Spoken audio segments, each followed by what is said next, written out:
right. Good morning, everyone. This is your sports VJ Jump Back Mac picking up the slack with your co-host Big J getting ready to play. So let's get ready to go on the Sunday morning big football show. Good morning, Jim. How you doing today? Good morning, Mac. How are you doing today? I'm doing good. As you see, sometimes I have free time, and I just decide to come up with some crazy stuff in the intro here. So, good morning, Pickles Lebanon. Good morning, Lebanon is in the house this morning. It's always good to have Pickles so, in here. We get a good insight. I'm glad he's here this morning. Hey, Jason, my buddy Jason is in the Greek islands on his honeymoon, going to 5 islands. Wow, yeah, that's pretty cool. Nice. Well, I'm just a little jealous. So with that, let's talk. Jack Hirsch is not in this morning. He might make it in. He was he's had a great time yesterday. Awards banquet, a wedding was going on. He's in a private room watching the Canelo fight. And before we start, Jim, of course, Canelo does win over Charlo, defending his belt. He's still a super middleweight champion of the world. No, all I was going to say is I did talk to Jack yesterday, and I have to. Good morning, Rick. I have to let the cat out of the bag. He was auditioning because his extensive flag football background as a quarterback for the New York Jets. So he was auditioning. He didn't want anybody to know. Right. And I think it has something to do with Taylor Swift, but we'll get to all that fun stuff later. Jim, let's throw our top 3 picks in there right away, and we'll bring up Keith which you're not. Wow. Back room. I love when Keith comes in early. Yes. So let's my top 3 right here. Jack gave me his 3 because he wants to make sure he doesn't lose any points with the fans out there. So I got Philadelphia -7 versus Washington, the Chargers -4.5 at the Raiders, and KC -9.5 against Jack's Jets. What do you got there, big guy? Ooh. I have you put it tough on me today. My favorites are I would say Baltimore at Cleveland because Deshaun Watson is having it's 2.5 Cleveland. Cleveland is favored, so that's your underdog pick. Well, sorry, I always do that with Baltimore. The Titans are, not Titans, but Cincinnati's favored over the Titans, correct? All right, yes. And I got Cincinnati, and I have I'm just looking at the things. Also, I have this is some tough. Philadelphia over Washington. Okay. As you can see, Jim is totally prepared for these things that he was. Well, we usually do it a little later in the program. So no, we don't, Jim. Go ahead. And I got Pittsburgh over Houston. All right, so Pittsburgh, and give me your We'll go over your underdog later. Jack had Philly -7 at Washington, San Francisco -14 at Arizona, and Cincinnati. Versus Tennessee. I think that's even right now. So let's bring up Keith Angle and get his picks in underdog because I know everyone is waiting for that. Well, we got some issues today. Me and Keith. Yeah, listen, I've been waiting for my tickets. I've been waiting for my tickets to the game for days. So now I'm in Miami and I'm leaving the country just because I didn't get my tickets to the Dallas game. Another cruise, huh? You know it. Good morning, Keith. How we doing, guys? This is your annual cruise time of year here. So I see you're relaxed, you're ready to go and get stuck and out there in the waters, with the worst places I could be stuck. I could tell you right now. Yeah, there is until the electricity goes out and the restrooms aren't functioning properly. But anyway, Keith, let's get your on a positive note. Let's get to my picks. Yes. I'm prepared, unlike Jim Jeffcoat. I know he's really he's really because he's preoccupied with this whole Dallas Patriot game today. I know that. I was. That's what the problem was. I'm going to take my favorites will be the Chargers. Okay. The Saints. Ooh, that's an interesting one. The Bengals. Under duress. I hate the rest of the card. Okay. And my underdog pick, in honor of our own Jim Jeffcoat, the Patriots over the Cowboys. Hey, I got a question for you on that, though. Yeah. Is that the Patriots haven't scored more than 20 points this year, correct? They have not, but defense has played well, and it's a good time to break out. I expect them to run the ball today. I'm sure that Max had some questions, so I won't get ahead of myself. Okay. But, all right. Yes, I definitely do. All right. Keith, Rick is picking up the slack. But before we get into the Patriots and your NFL, I think first let's I didn't get Jim off.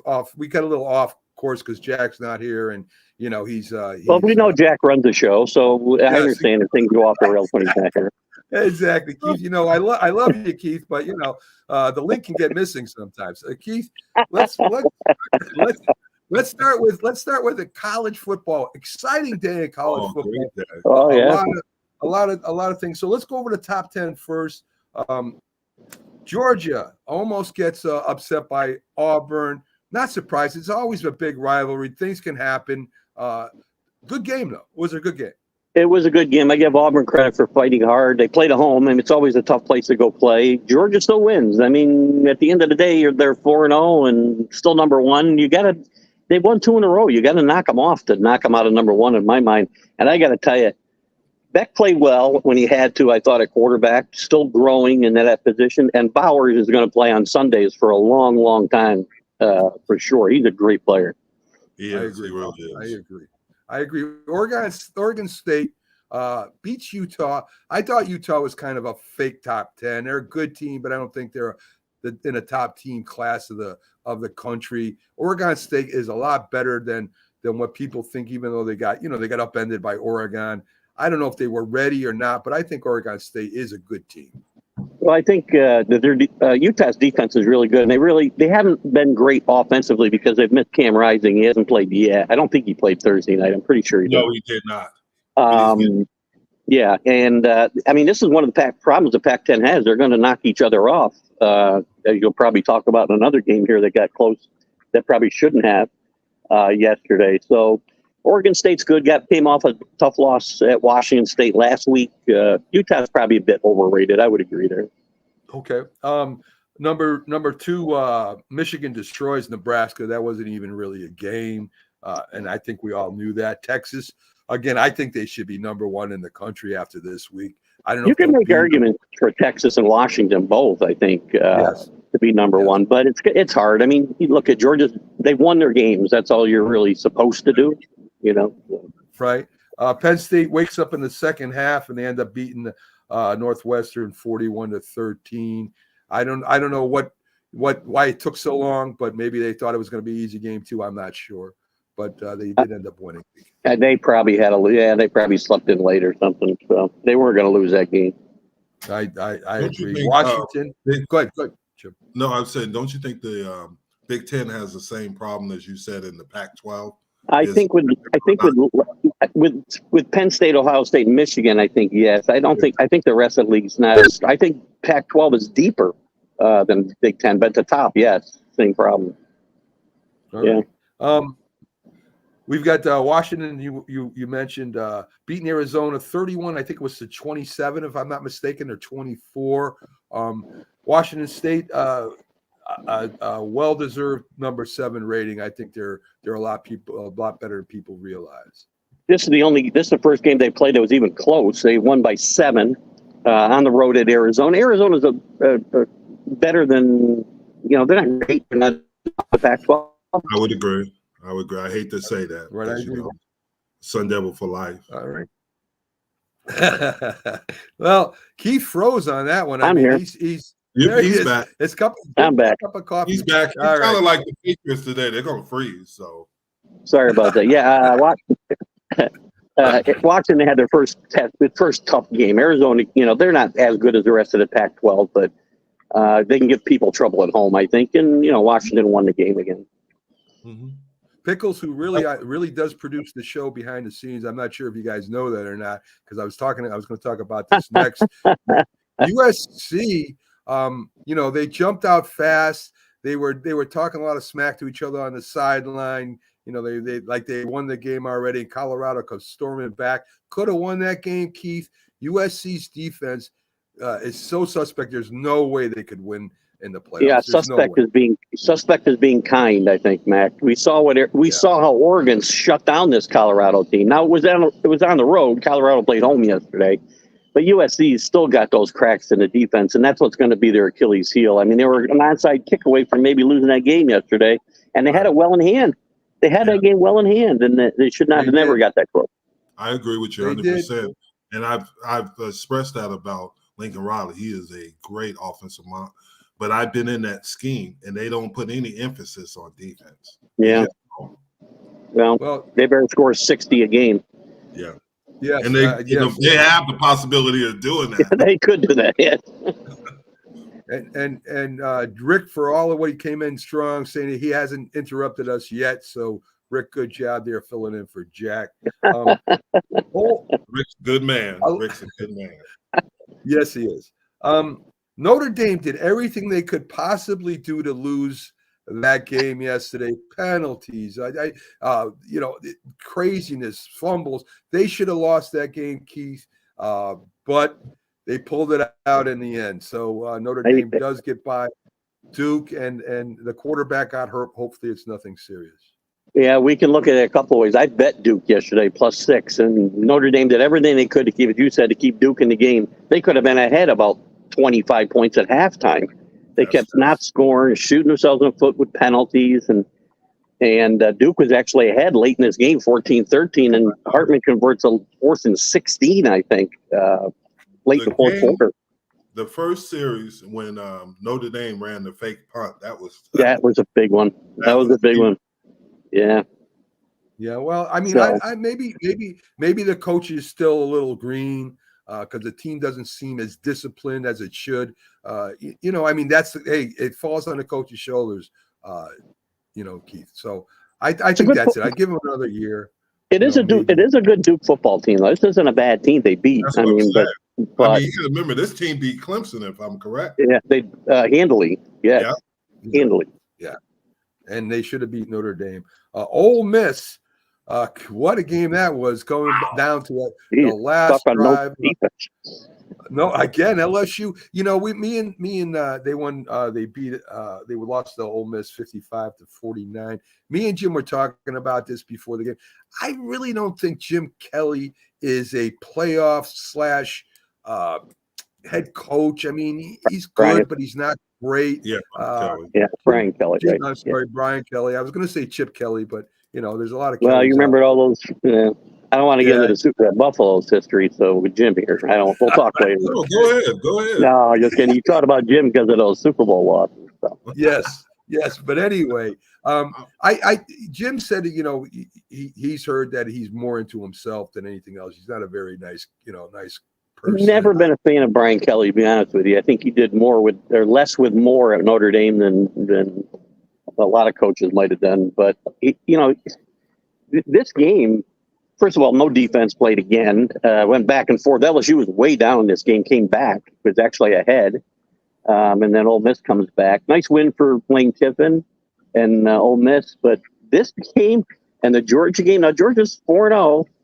Alabama wins handily yesterday, but there's going to be a chance that the SEC, for the first time in years, may not have a playoff participant if things continue the way they are. That's not going to happen. If you have a 2-loss team come out of that East to play Georgia in the final, and Georgia loses, there's not going to be anybody from the SEC at that playoff.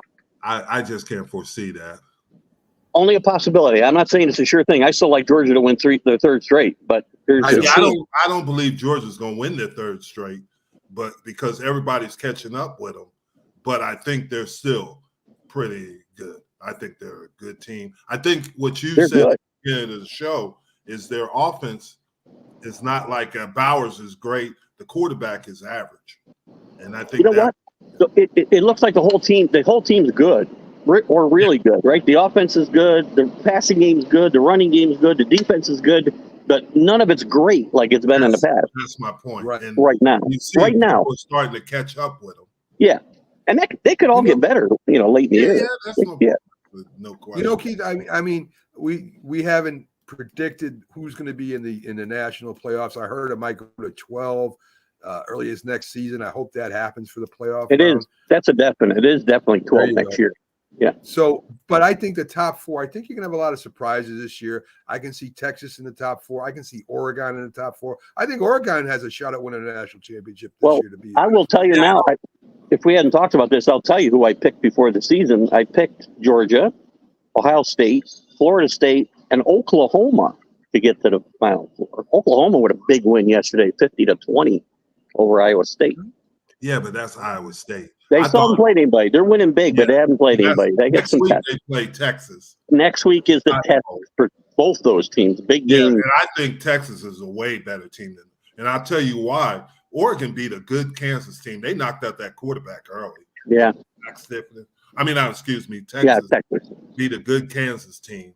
And I thought that was more impressive than Iowa State is struggling. That guy was one of the hottest coaches in college football. Now he's just, mentioned for every job would come open, every job, and now he hasn't had a good year since COVID. I don't think. You're right. So I think, and I haven't. So I haven't mentioned the Oregon score yet. They beat Stanford 42-6. That's a train out there.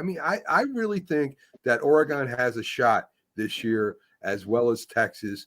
I'm looking to see at least 2 new teams in the Final Four this year. I really am. So you could see two Pac-12. If things break right in the Pac-12, we said they could beat each other up, but if things break right, you could see 2 teams. You guys really think Oregon's that good?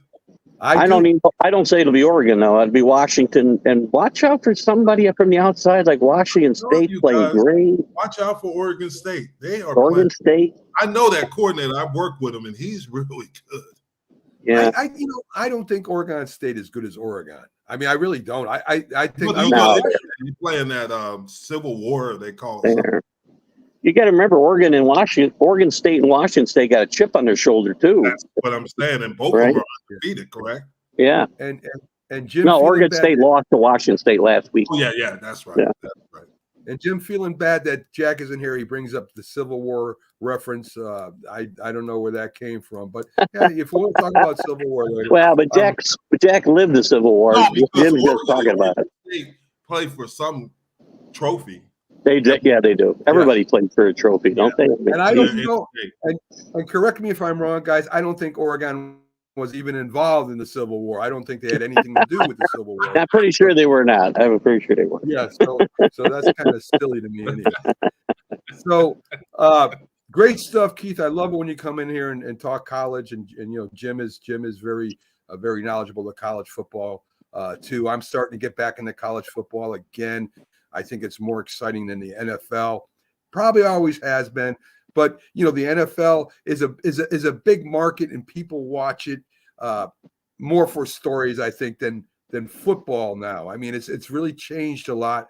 I really love college football because it's all pure football, and it's very exciting. It's just exciting games. Even the playoffs are exciting. That's what I was going to say. Keith probably agrees with me. The energy in college football. Oh, by far. Being on site in a college football game is so much different than being a pro game. It really is. I like it when the fans charge the field and their own team is kind of hitting them with the shoulder pads, like, get away from me. Drunk son of a gun. Anyway, let's get to the game that's gonna, it could break a friendship. I don't know. It's happened before. Jim Jeffco and Keith Angle, Patriots, Cowboys. I might be crying tears, but I promise I'll still be his friend when we win this game today. The smack trash talk has started. Hey, I want to hear something, Keith. This is something to give you hope. The New England Patriots have won and they have not lost in Dallas since 1996. They Yes. probably played there like 2 times or 3 times, right? I know. Sounds better the way you said it, though. Well, I love all these stats. It says, Belichick's 3-1 against Mike McCarthy, and Patriots are 5-1 against Dallas. All that stuff to me really doesn't mean nothing because different teams. I don't disagree. Well, I didn't want to bring this up, but I will. Dallas, I went over there and they all got cups on because they're afraid of Mac Jones, what he does too. Yes, Mac Jones. Hey, you got to be good at something. He's good at that. So Mac Jones was originally drafted as a field goal kicker, and sometimes it comes out on him, and he just I think this is, and Keith, right now, I think the game is going to come down to they're both good defenses, and what you mentioned is running. But I think they're going to make an emphasis. The problem that the Patriots have is their receiving core. I think that's going to be a struggle for them. Which is why we need to run the ball, because Mac Jones, if I'm not mistaken, Mac Jones leads the league in pass attempts, and this team can't win if that's going to be a stat. That can't be how it goes. I would think the Cowboys are going to stack up against the run. Yeah, and I would think so too. And I think the Patriots will do the same thing and try to put pressure on Dak Jones. To me, this game comes down to, on the offensive side of football, not a no-brainer. It's Mac Jones and Stevenson, and maybe Zeke a little bit against that Cowboy line, because I think you can run against the Cowboys. We'll see. Here's the interesting stat. If their defensive line is actually pretty good, it's when you get to the second level they struggle, because they have hybrids. They don't have true linebackers. Their only true linebacker is Van Der Esch.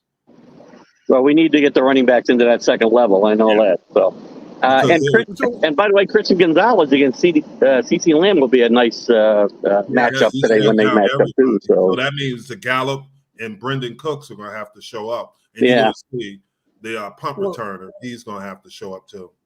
Well, we know Belichick's going to try and take away somebody, and if he can go one-on-one with CeeDee Lamb, he can concentrate on maybe Gallup or maybe on Cook. So it's going to be a very interesting matchup. Gonzalez is really good. I expect them putting. And he's a Dallas kid. He's from the Colony. That's where he grew up. He grew up in Texas. Who's that? Gonzalez? Yeah. He's from the Colony. Texas. That's where he went to high school at.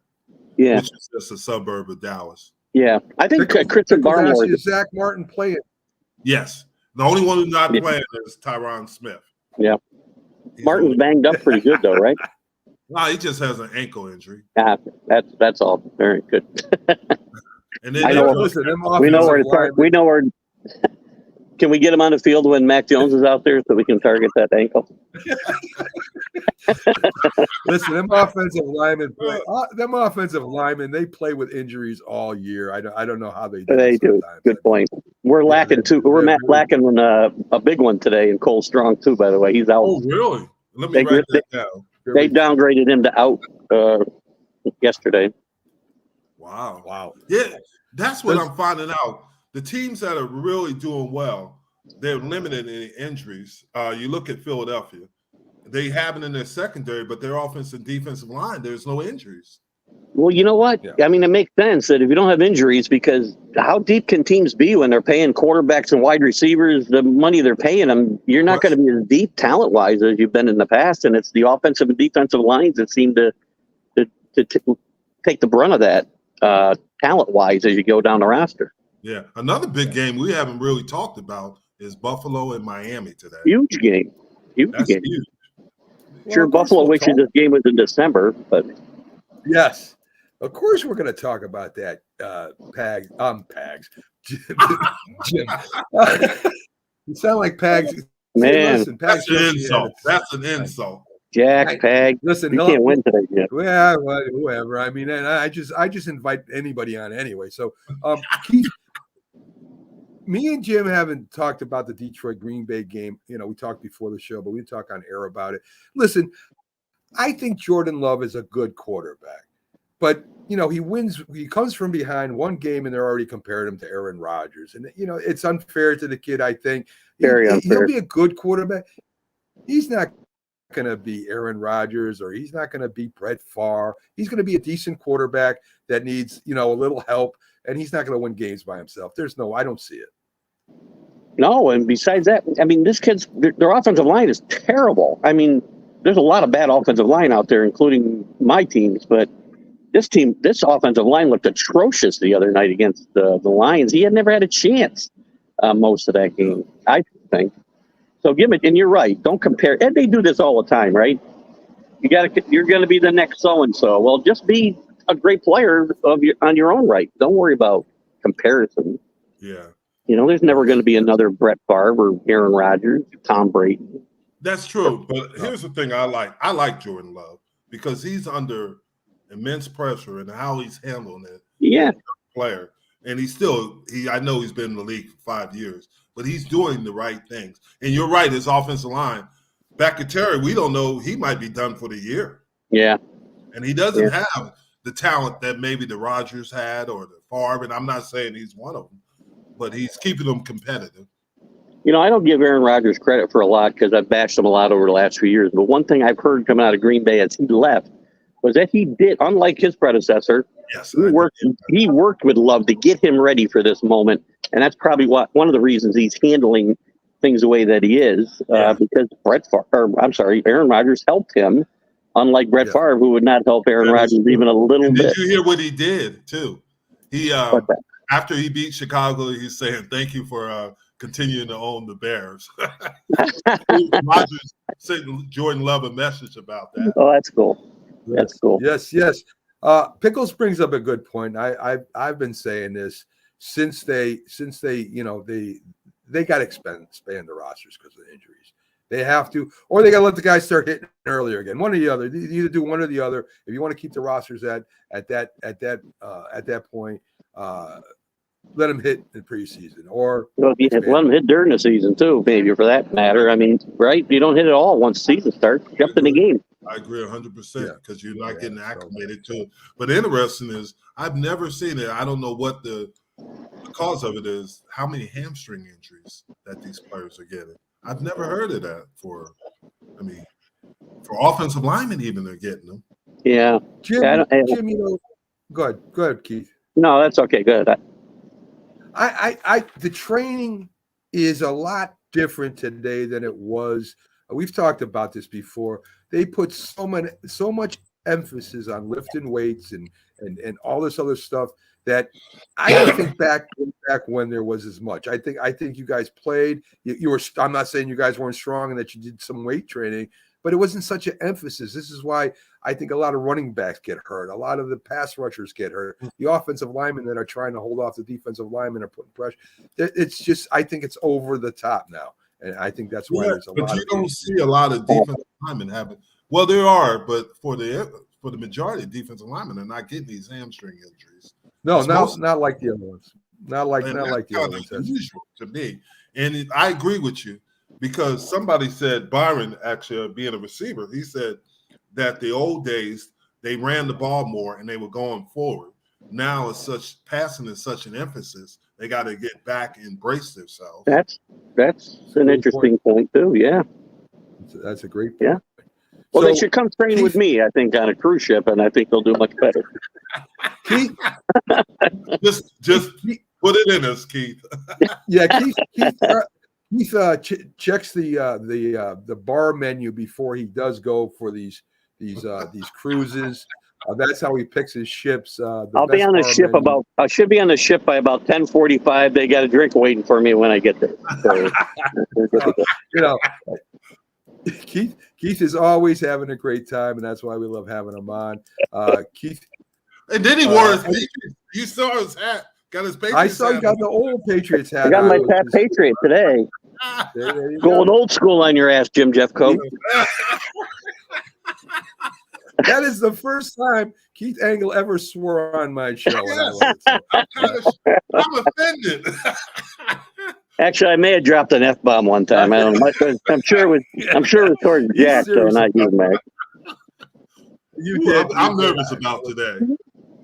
Yeah. Close game. All I want is a good game. By the way, Okay. real quick Well- story. The last time Dallas played the Patriots on a Sunday, I was on a cruise ship. It didn't go well. It was a 4:30 game. I didn't make it to dinner. I don't get sloppy. I like to have a few cocktails. I joke around about how much I drink. I don't drink that much, but during football games, I tend to. I don't get sloppy. I did that day. My wife was not happy with me that day.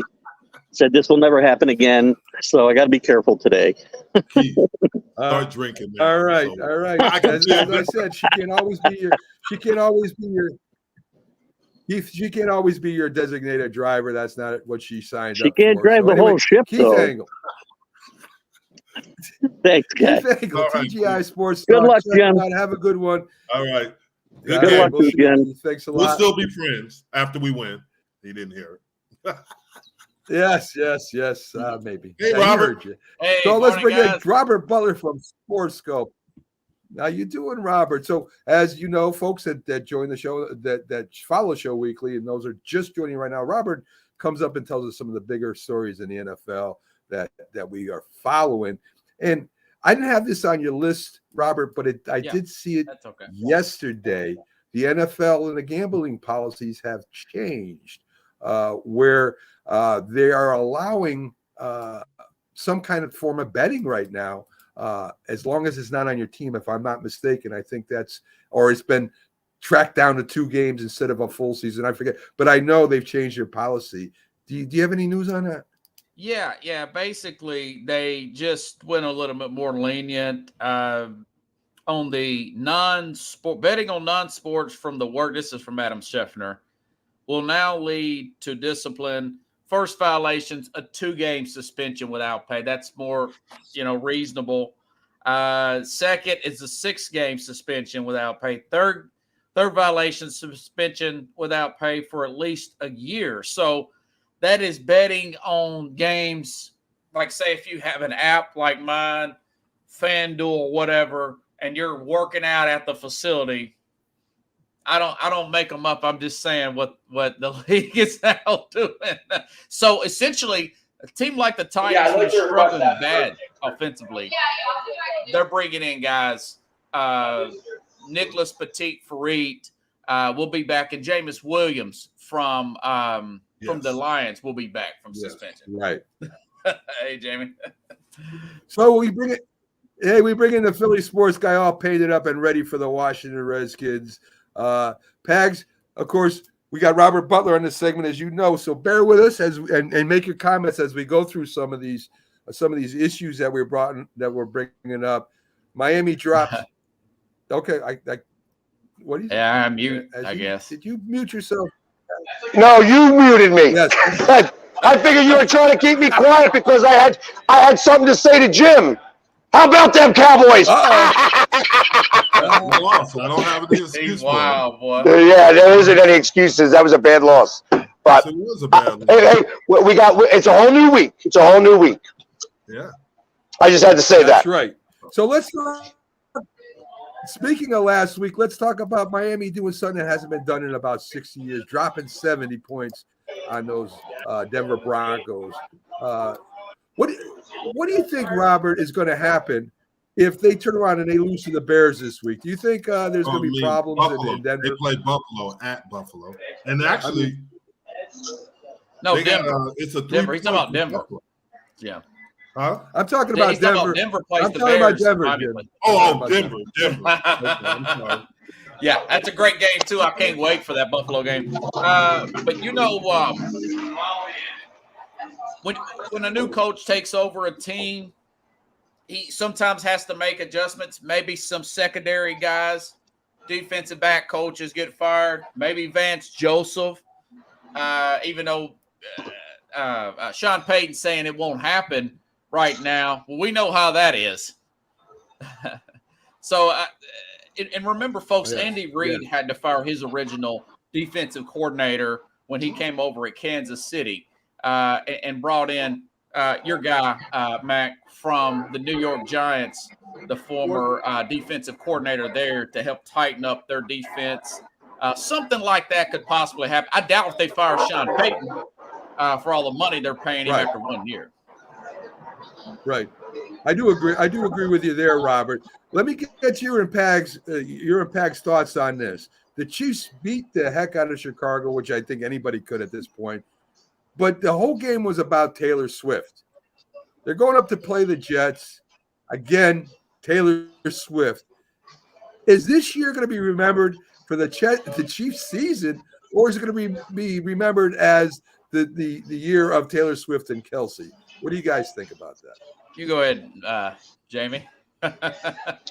Well, I'll be honest. The best Swift and Kelsey is on the Eagles, and that's Jason Kelsey and DeAndre Swift. So let's get that right. Congratulations to the new royal couple of the NFL. You know what I mean? All they did was get a whole bunch of Swifties trying to figure out how to, what is a first down and what is a down. Why is the football oblong shaped? These are the questions that they're asking because they're not used to seeing football, and that their queen is now dating, Dirk Diggler, especially what he looks like with that mustache. Okay, that's fine. But what do you think? It helps. What do you think, Robert? The NFL. They love it because it makes more people interested in NFL. And Right, Jim. True or not, she wouldn't even let him hold her hand when they were walking out. That's not true. I got the picture of them holding hands. Wow. I do have the picture of them holding hands. Yeah. So, but I tell you, I mean, obviously, she's a mega superstar. So she goes.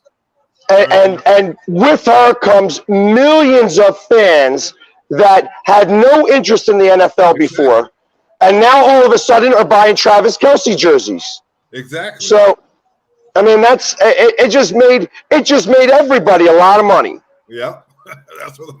And it's a great promotional for her and for the NFL. Yeah, with the Kelce. Robert, don't worry. We'll let you talk here in a minute. Go ahead, Robert. Oh, okay. Well, I'm joking, Robert. It's 400% sales of Kels jerseys going up. You got the Kels brothers, Jamie. They've got their podcast.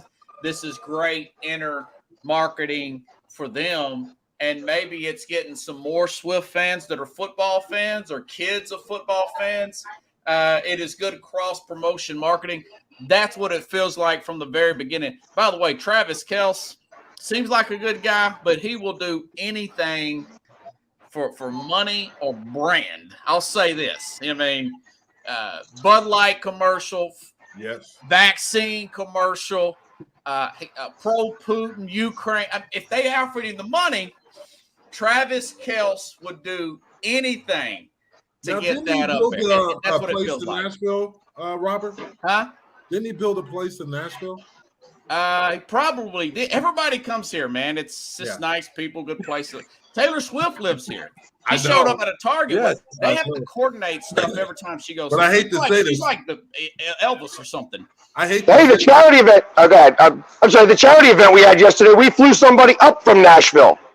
Sarah Spicer, who's a mainstay over at Kid Rock's Rock's restaurant.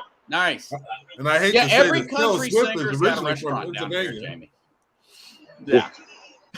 Every singer, in air quotes. Yes. Jim, don't worry, Robert. Don't worry. See, Jack is not in today, so Jim's going to interrupt you every time you say a sentence. That's his job for the show. Objection, Your Honor. So go ahead. I'm muting myself. So Robert, Burrows plays. The Bengals win. He's still hurt. Is he an injury away from the season being over? Yeah, I tell you guys, they're really pushing the envelope here. I think probably Cincinnati will win that game today, but he is one. Just Jonathan Simmons slammed to the ground away from tearing that Achilles, and they just paid him a boatload of money. And my instinct is that Zach Taylor, that head coach, he's too insecure to play that backup because he thinks that people are going to see that he's not a great coach. That's what I think he's thinking. And I know, and I heard Joe Burrow's getting better, but they're always going to say he's getting better when he's hobbling around. So I don't want anything to happen to any quarterback. It's terrible for the league. But it seems like that could be a possibility, man. Mm-hmm. Yeah. So Derek Carr, even with the injured shoulder, he's playing today. He's going to go today. Any news on Derek Carr? Is this something that needs to be operated on eventually? Oh, I didn't know if he was going to play or not. I thought it was like a sprained shoulder. I have to go back and he was out. I thought he was out too. I thought maybe Winston and Taysom are going to kind of. Last thing I saw this morning, he was going to play, but you guys could be right. Definitely Jimmy G is out.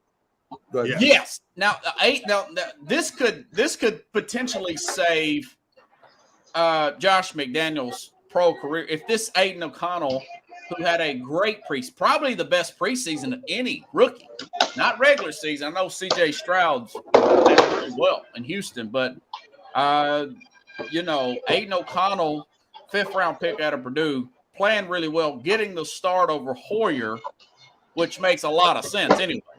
Yes. Yeah.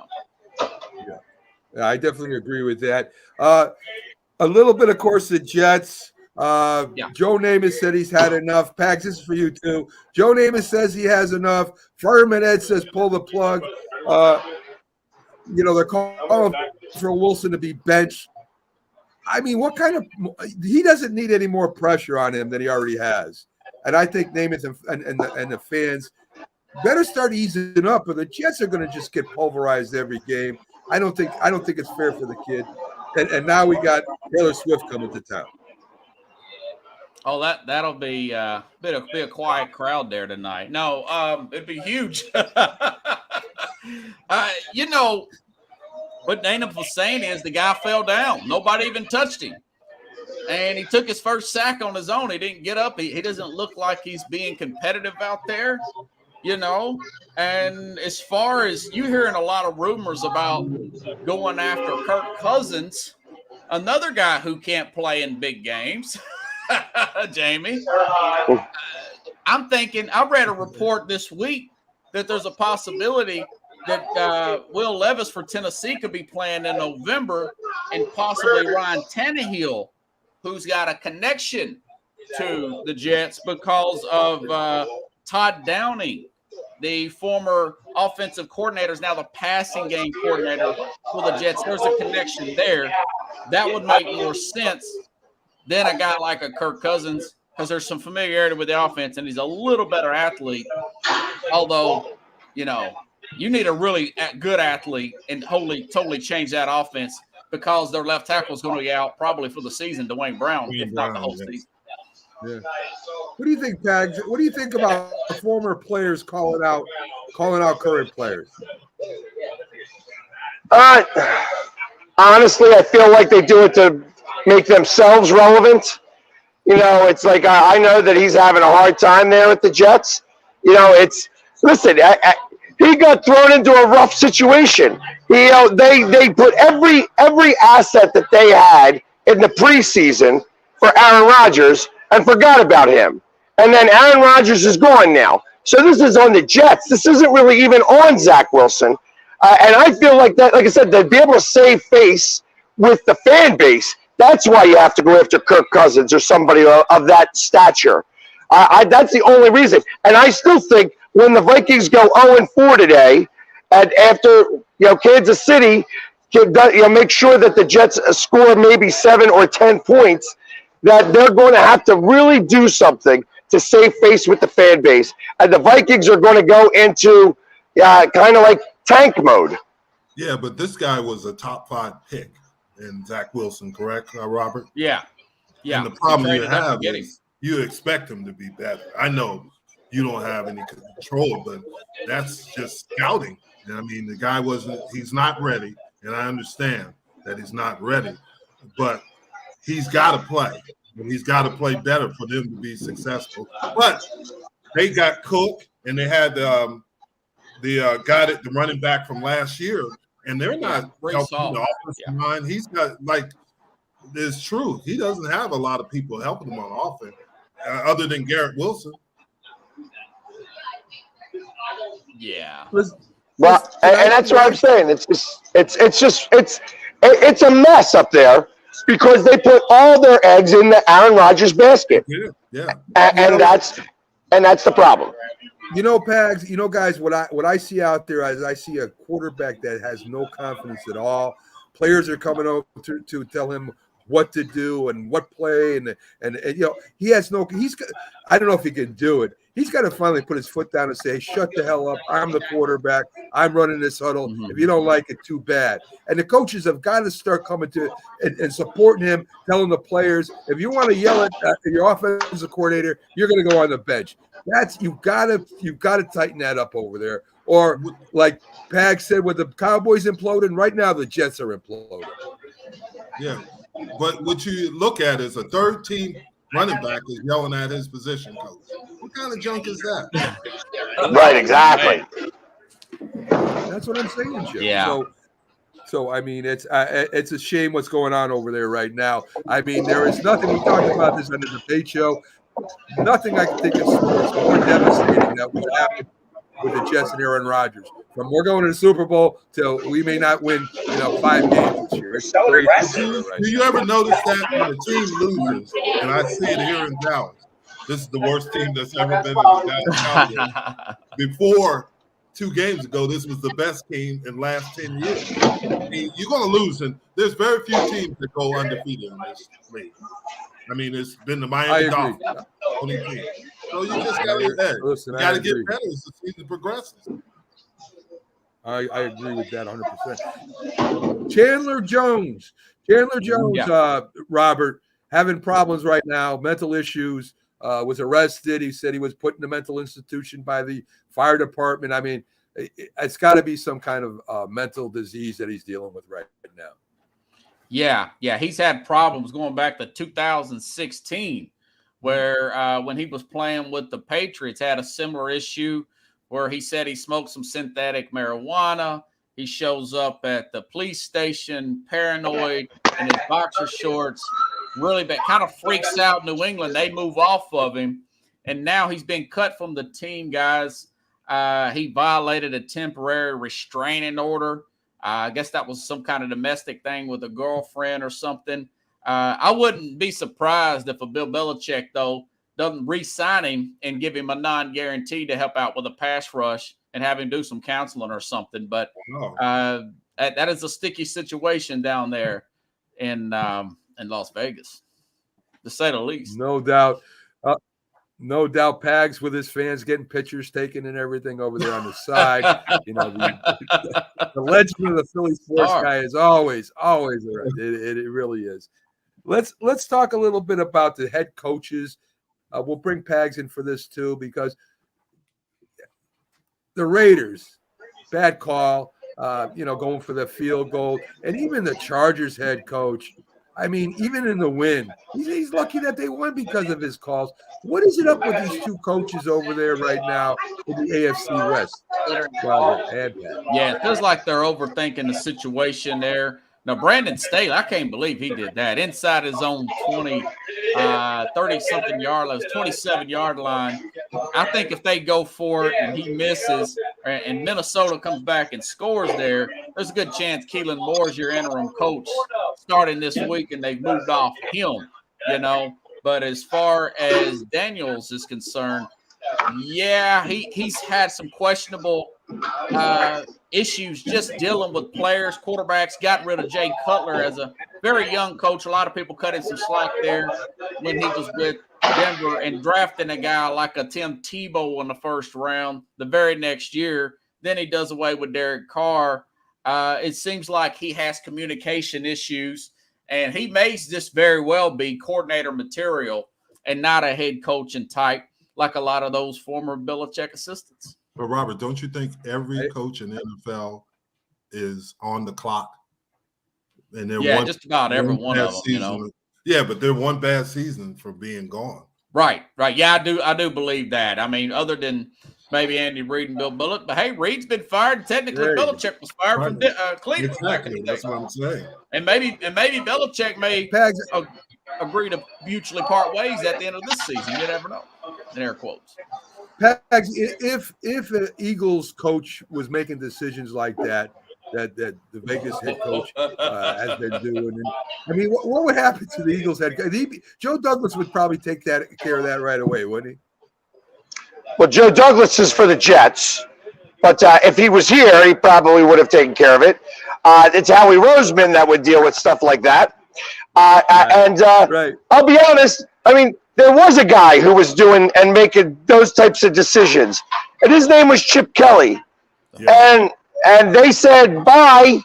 Listen, it's great when you're winning, but when you ain't winning and you're making everybody miserable, bye. Yep. And that's kind of what happened. You know what I mean? So there's a thing in business, and this is all business, but it plays true in the NFL as well. You hire slow, you fire fast. When you realize that this is not the way you want to go, get rid of the cancer and start fresh. You know, and then start playing those games that way. It's like, so it's hard. It's hard to be able to be a coach of the NFL in general. You know, and then you have guys making poor decisions. I mean, I've been telling you that the Raiders have been a train wreck for years now, and they ain't going to get any better because it starts at the very, very, very top, you know, with the guy's hairdresser. I mean, look at that guy's hair. He looks like an idiot. He looks like an idiot. He acts like an idiot. And when it walks like a duck and quacks like a duck, as far as I'm concerned, that's a duck. Yes. So I don't know why this is happening today, folks, but we have Civil War references. Now we're talking about hairdressers on the NFL Big Show. That's okay. We can handle anything on this show. We really can.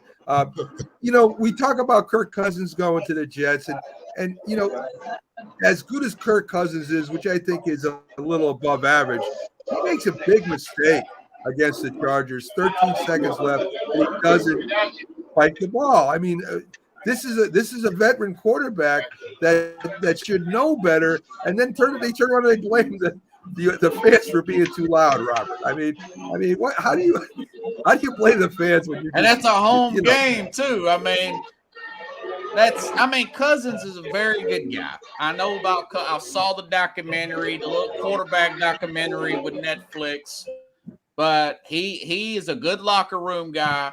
Like my dad would say, milkshake drinking, straight arrow, good for the coaches. He's probably, the teacher's pet growing up, that's Kirk Cousins. But when it comes to winning big games, he would fold like a cheap suit.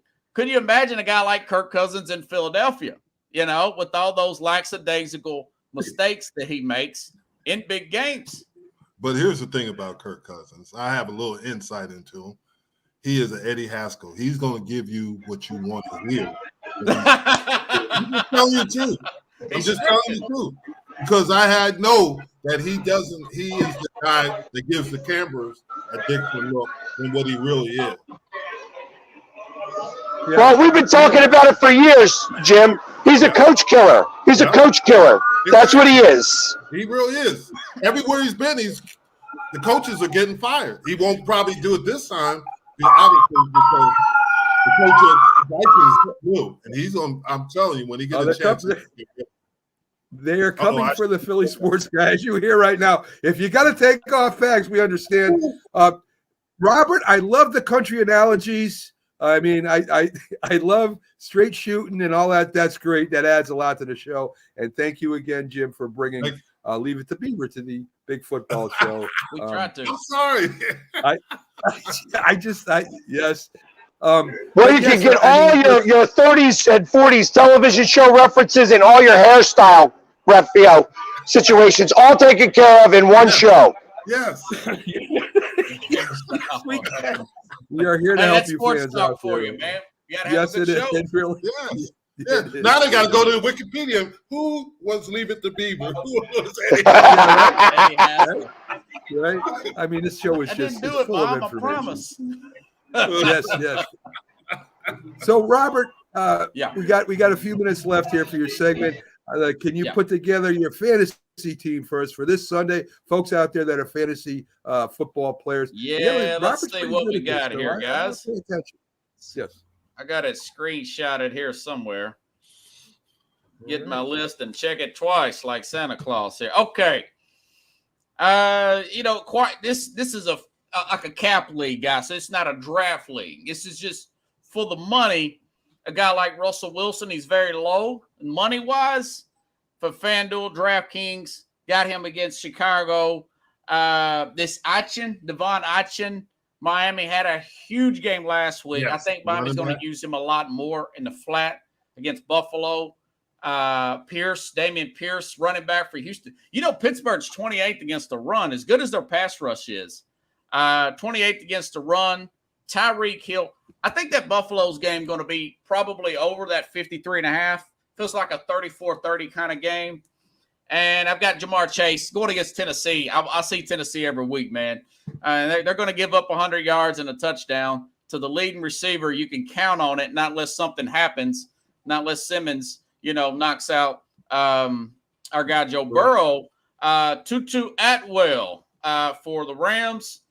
Colts are 26th against the pass. Dalton Kincaid for Buffalo. Alvin Kamara's back in action, guys. That's Jack's favorite guy. He loved to talk about Alvin Kamara. He'll be back, fresh legs. Got him. And, of course, what defense did I take here? And the Cleveland Brown defense, statistically the best defense in the NFL right now at every metrics. There you go. Robert puts together your fantasy football team. It is what it is. Alvin Kamara is pretty good as long as he stays away from elevators. He'll be in today's games. So, he needs that security escort by the team. This is a rough crew here. just don't use the stairs, Alvin. It's good to keep you in shape too. All right, so we'll do that. Robert Butler's that comes in every Sunday for us with the big stories, fantasy football. Thank you, Robert. Have a great day, my friend. Have a good show, guys. All right. Take care, Robert. Yes, sir. So there you go, folks. I always love having Robert Butler in. And we're to our segment where I know, Pastor, are you ready to give us your picks? Are you all not knowing what you're doing, all dressed up there and everything? Do you have anything for us? I could give you my picks. I'm having a hard time, just not knowing all the picks right off the top of my head.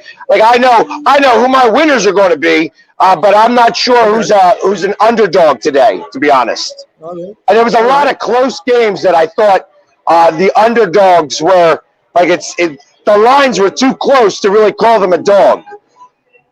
But I love the Eagles today.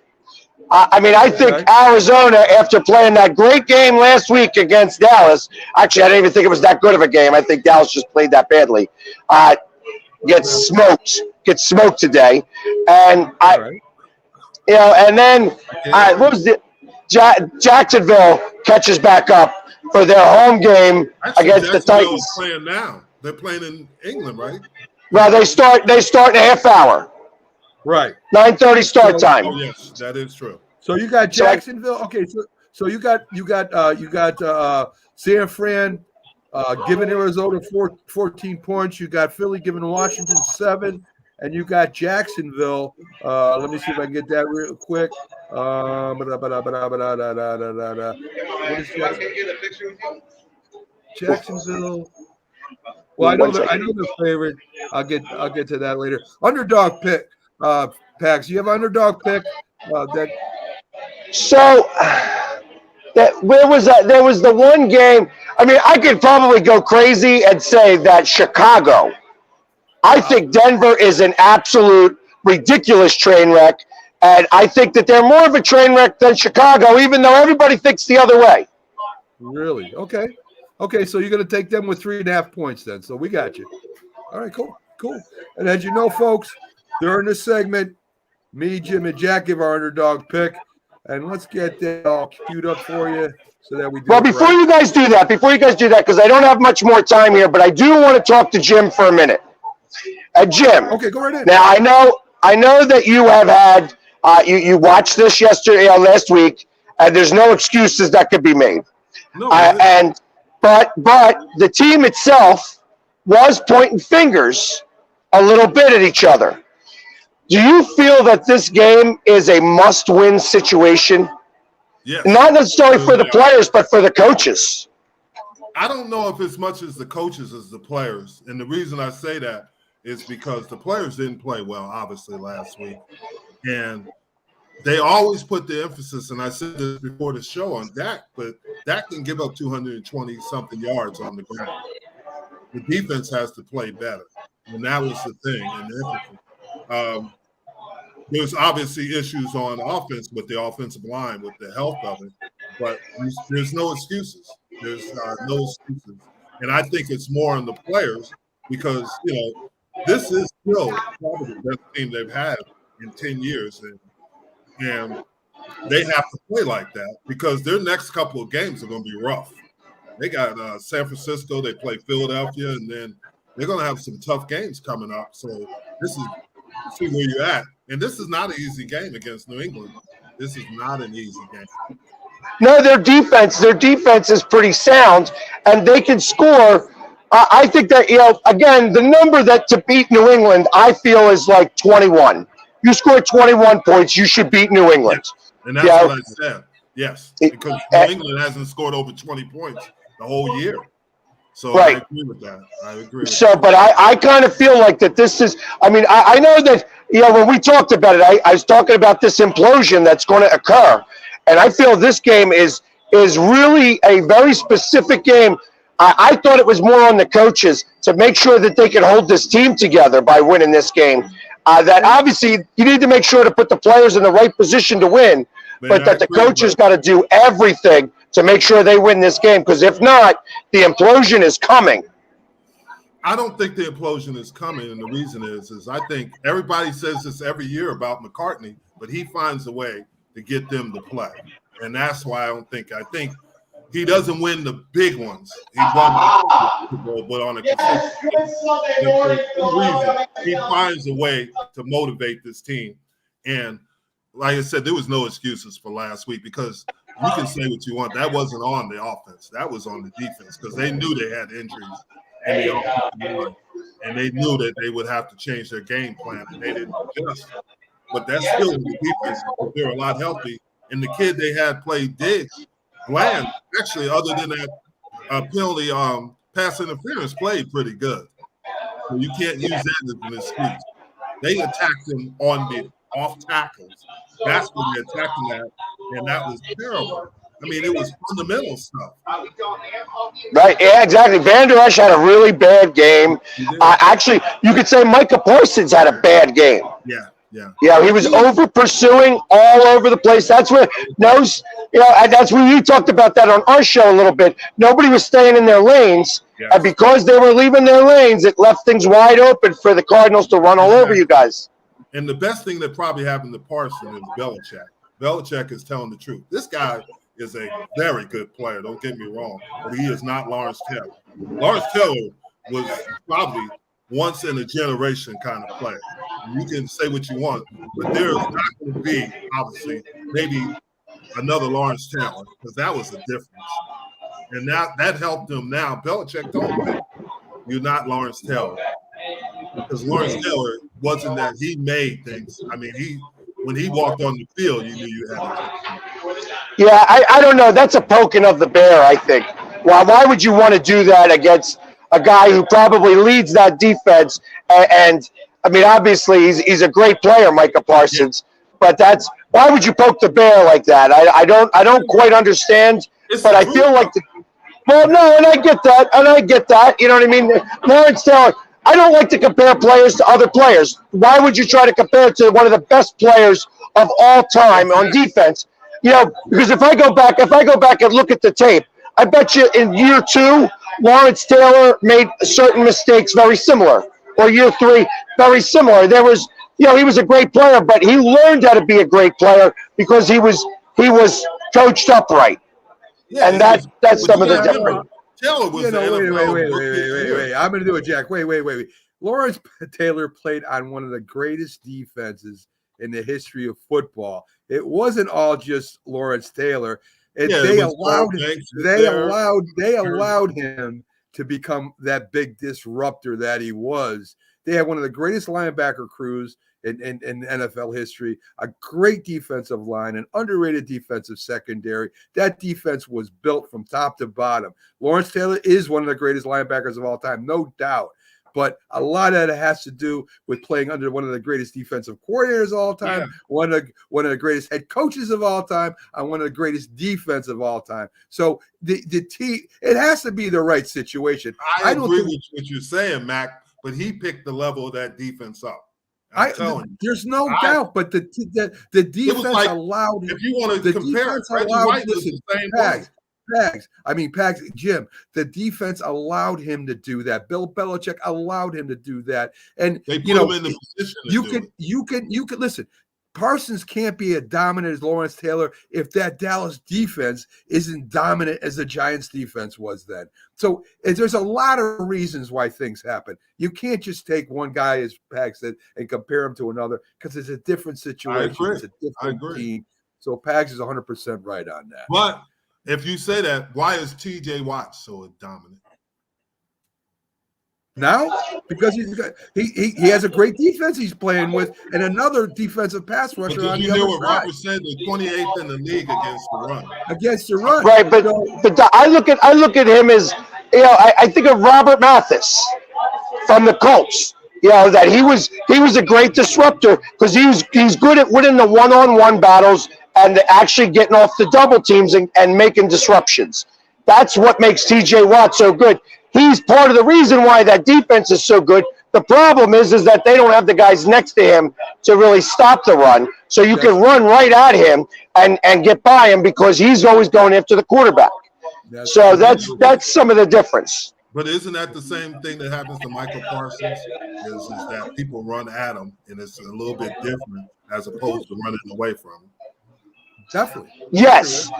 The good thing about Michael Parsons is that, one, he's not in the three-point stand. Most of the time he's standing up, and he's able to make adjustments. He's quick enough on his feet to make that adjustment to try to get those tackles. That's why it hasn't worked so well. They've had to wait for him to over-pursue. You've had to do slight delays to be able to go at him because you need to make sure he commits before you start to go in his lane. And that's what the Cardinals did last week. They were able to wait for him to commit and then go at him. And that's why they were able to score so many, because Van Der Esch, like I said, Van Der Esch was ridiculous last week. He was just terrible, and so it's like all that duct tape that they got him, that duct tape and bubble gum, keeping him together, was all falling apart last week. And he was just he just was a mess. Yes, well, Van Der Esch is no Harry Carson or even Kelly. So anyway, I mean, that's, again, I think it has to do with a lot of overall scheme in the team. But I still don't think they'll implode. I still think they'll be.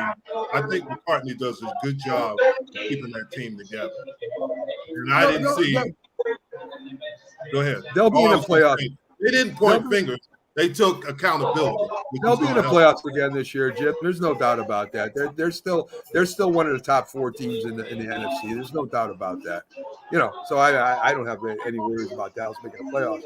Of course, it's the playoffs where we find out which team is the best, and that's the problem with Dallas. Yeah, and that's the problem. They play San Francisco after this game, which is going to be a difficult game for them. And San Francisco's a little banged up too, but they find a way to get it done. Right. So, Pags, are you good? Can you stick around a little longer, or you got to go? I got a few more minutes. They're just about to start their radio show, which means that it's going to probably get a lot louder here. Yeah. Well, so I don't want to do that. Let me let you go. Go ahead, Matt. I'm gonna go ahead and let you go, Pags. Enjoy. Pags to be on a radio show today, folks. What station are you on, Pags? It's 97.5 The Fanatic. I'm only going to be on there for a second. So it's not like I have a whole radio show, but at the tailgate they're doing the radio show here, so I know it's about to get really loud. So the tailgate's just about to go. We're not used to having 1 o'clock games, so people are just starting to funnel in here and getting excited. All right, my friend. You have a great day. Good luck to you today. All right, and I'll see you tomorrow. All right, sounds good, Pags. The thing I was going to say, and this is happening to the Giants and the Cowboys, is, and I've said this before, is health. Where both teams are beat up in a certain sense. You lose Diggs. Tyron Smith is not playing today. Martin's back and the center's back. But they're back. But like has been mentioned earlier in the show, is that what's happening is you can't have depth anymore. Your front line guys are probably 2 times as good as the backups. Yeah. And also, listen, I agree with that. But Jim, you know how the NFL is. You're gonna have injuries, and you just got to be able to you got to be able to play through them, and the other guys got to step up. I know it's not. I agree. Again, I agree. 100%. That's the best teams. You know, it gets more difficult in this era. Because sure, I agree with that too.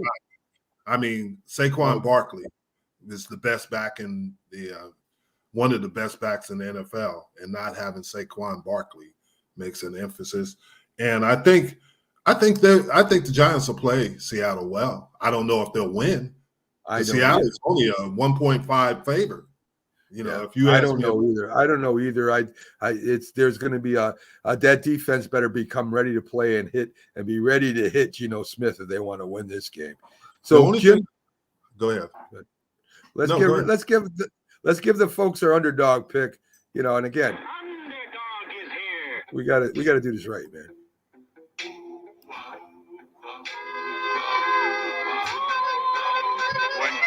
In this world appear and break the laws that they should fear and frighten all who see or hear. The cry goes up both far and near for underdog. The best theme song that was ever made for a cartoon, easily Underdog with his power pill. Let's see if we can give you our picks, our power picks, we'll call them, Jim. This is our underdog section here. And Jack, for his underdog, he has his Jets plus 9.5. 9.5 points with the Jets. We'll see if the Jets can hang in there today at the Taylor Swift game. Jim, who do you got for your underdog? I got my Arizona Cardinals. I don't think they're not my Arizona Cardinals, but I think the Cardinals will keep it under 14. I don't think they'll win the game, but they won't be beat by 14 points. I think the Cardinals are a lot tougher and a harder playing than a lot of people give them credit for. That's what after last week, I would agree, because they were in every game until the end, and obviously they won last week. I have a lot more respect for them after watching them play. And as you said, San Francisco's a little banged up, so listen. They're 3-0. They may rest some players. We'll see what happens. I mean, listen, I do respect the job Gagnon is doing over there. I am too. I agree. I really like what they're doing over there. But I have to check in with the best picker here. She's not on the show, but if she agrees with me, then I agree with that one. Well. I'll give you her picks in a second here. My underdog pick today is going to be. Let me see. What do I got? I've got the Rams +1 at the Colts. So I really think the Rams will beat the Colts today. We'll see. I don't know if Richardson is playing or not. Yeah. Rams are another team that's sneaky. They played well this year. I'm kind of shocked. Yes. Captain Jack, who's due in pretty soon, asking, banged up, was that a San Francisco pun? I don't know. I'm not getting into that, Jack. Pickles, Texans will beat the Steelers today. Some people think that, and let me give you our producer's picks real quick so that she went 4-0 last week. The first one to go for. She has Pittsburgh -3.5 against Houston, Minnesota -3 against Carolina, solid. Denver -3.5. She doesn't think that Denver is worse than Chicago. We'll see. And the Pats getting 7 at the Cowboys, Jim. So we'll see what happens today. As long as they stay within the 7, we'll see. Like I said, I listen. I expect it to be a good game. Other than this game, you got to remember, Linda, the producer, that the Cowboys have scored over 30 points. Yes. So, Linda said that's why the Patriots are underdog, Jim. See, that's how she thinks. You see, so so that's I really, she sits down and she looks and she asks me some questions about the underdog versus the favorite, and she still comes up with good picks. I don't know how. Yeah, she does. Yeah, it's pretty impressive. It is. It is. So Jim, we haven't done this yet. Let's, Commander Nash is doing, folks, to let you know. Captain Jack's doing here shortly, and we'll be talking to them about their matchups. I imagine Captain Jack's really happy. Here comes Commander Nash now. See, I've got like psychic abilities here. You really do. I do. It's like I say it and it happens. I mean, I hope that's how my picks go today, Jim. We'll see though. Good morning, Commander Nash. Good morning, everybody. How y'all doing this morning? You're not in Philly, huh? I was going to go to the game, but I had some family things to take care of, so family came first. So maybe next year. All right, cool. And of course, we've been talking about my co-host. Sorry to interrupt you here, Commander Nash. We're gonna get right to you, but we've been talking about my co-host all day, who's been up partying all night in private rooms and taking limos from place to place. So Jack Hirsch has joined us. And the show's gone. Jack is going to be very proud of Jim, as Jim has interrupted the show as many times as Jack normally has. So, so with you gone, Jim has filled in very adequately for you, Jack. I kind of make the comparison here, like I'm the Aaron Rodgers of this show. I was out with the injury, and Jim's like the Zach Wilson. How's that? Wow! Right. And I gave you a compliment. Not according to Mac. No, I said that you were out. You were a flag football star, and you were upset at the things that are going on with the Jets. So you tried out for the Jets. That's really what you were. I sent a letter to them that got rejected years ago. And Commander Nash, this is why we bring him on, so you can let it. Wait. Oh man! This is why we bring Commander Nash on, so he can hit here and laugh at you and Jim. That's not why you're here, Commander Nash. Don't worry. Commander Nash, of course, you guys are going up against the Philadelphia Eagles. What, Jack? Jack, calm down. I know you just got on the show. I'm a little hyper now. I had this thing I never had before because I only slept a couple hours. Espresso. It's supposed to give you a good jolt. Jack, please, just let me talk to Commander Nash, please. Anyway, Captain Jack will be in, folks. So, for some reason, he said he didn't get the link, so I have been, while trying to control the show here, resending him the link, forward it to you. So, Captain Jack, you should have the link coming towards you. Commander Nash, let's get back to the Eagles, Redskins. Divisional game. Philadelphia is undefeated. Listen, Washington is not a bad team. They are a decent team. What can Washington do to beat the Eagles today, Captain? I mean, you look at the game against Buffalo. I've always kept saying offensive line, but last week it wasn't all the offensive line. It was on Sam Howell as well. It was kind of 50-50. We're going to have to do what we did last year when we went up in Philadelphia when they were undefeated 8-0. We ran the ball. We got to get Robinson involved early. We got more wins in Philadelphia than we do in Washington. So we played better in Philadelphia. So I really think we can go in Philadelphia and win like we did last year. All right. Yeah, I had a question for you when you talked about Sam Howell real quick. He's on pace to get sacked the most times ever in NFL history. How do you change that? Running the ball? I think that is the big factor because we kind of went away from the run in the Bills game, and they knew we was going to pass it, and they kept ambushing our offensive line. And then once we started running, the score was too high. We was already out of the game. Not just Robinson. Let's get Gibson involved. Gibson's a good runner too, and we drafted a running back. Get everybody involved. Committee, running back by committee. Mm-hmm. We have to run the ball because Sam Howell. I mean, he was hit 9 times, and like Jim said, he might be up there with David Carr sack numbers when he was with the Texans, and we don't want that. That's big numbers. Sam Howell has one good game at the end of last year against Dallas, and they basically called him the franchise quarterback. I think that was a big mistake. I agree. I was at that game. Washington came out swinging. It was the division game. It was at home. Of course, we're going to play good. Last game of the year, we have nothing to lose. Throw it all out there on the table. Dallas had more to play for than we did. We was just playing for pride and trying to finish the season off strong. But I agree. Right. Sam Howell, That was way too early. We always do that. We get these quarterbacks and we label them so high without them even completing a full season yet.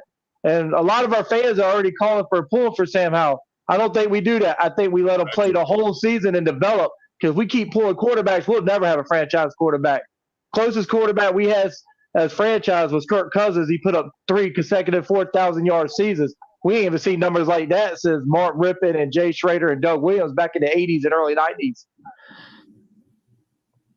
Commander Nash, you know that the Eagles are going to run the ball and try and run it down your throat. They've been doing that well all year. How do you stop their run? And what I'm going to do is don't let this distract you. I'm going to bring on Captain Jack. Now, he's a very excitable man. Oh, yeah. So, it might get a little crazier for a second. So don't let it distract you, because I know he's got a lot to say about his franchise quarterback, Jimmy G. So, I met him in Kansas City at the drive. Captain Jack's awesome. All right, good. Well, there you go. So with that being said, we'll bring on himself, the old Seahawks. There you go. Hey, the Raiders are not scaring anybody these days. Oh, it is Halloween time. It is Halloween time. Is that Jeff guy? I can't see above Where? the glare. Listen, How you doing, Captain Jack? Captain. Off the top of the dome. Hey, Captain Jack. Jeff, take your helmet off, okay? There you go. Take your helmet off. How you doing there, Commander? And Jack, by the way, How you you still doing, want guys? to show. Okay, you still want to supply a joke. Wait, let me get the there you go. See, I have to remember that you gotta play opposite. Jack was saying calling in and a joke. Jack's a joke, okay? But I love you, Jack. I got enough problems with the Jet game tonight.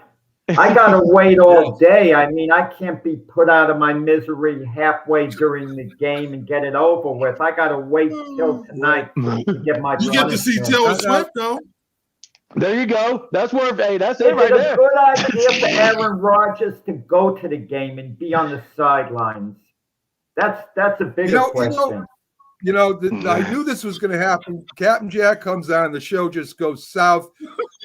And Captain Jack's doing the Brady Bunch Hollywood square pointing thing. I don't know what that's all about. I live in Florida. Of course it's going south, brother.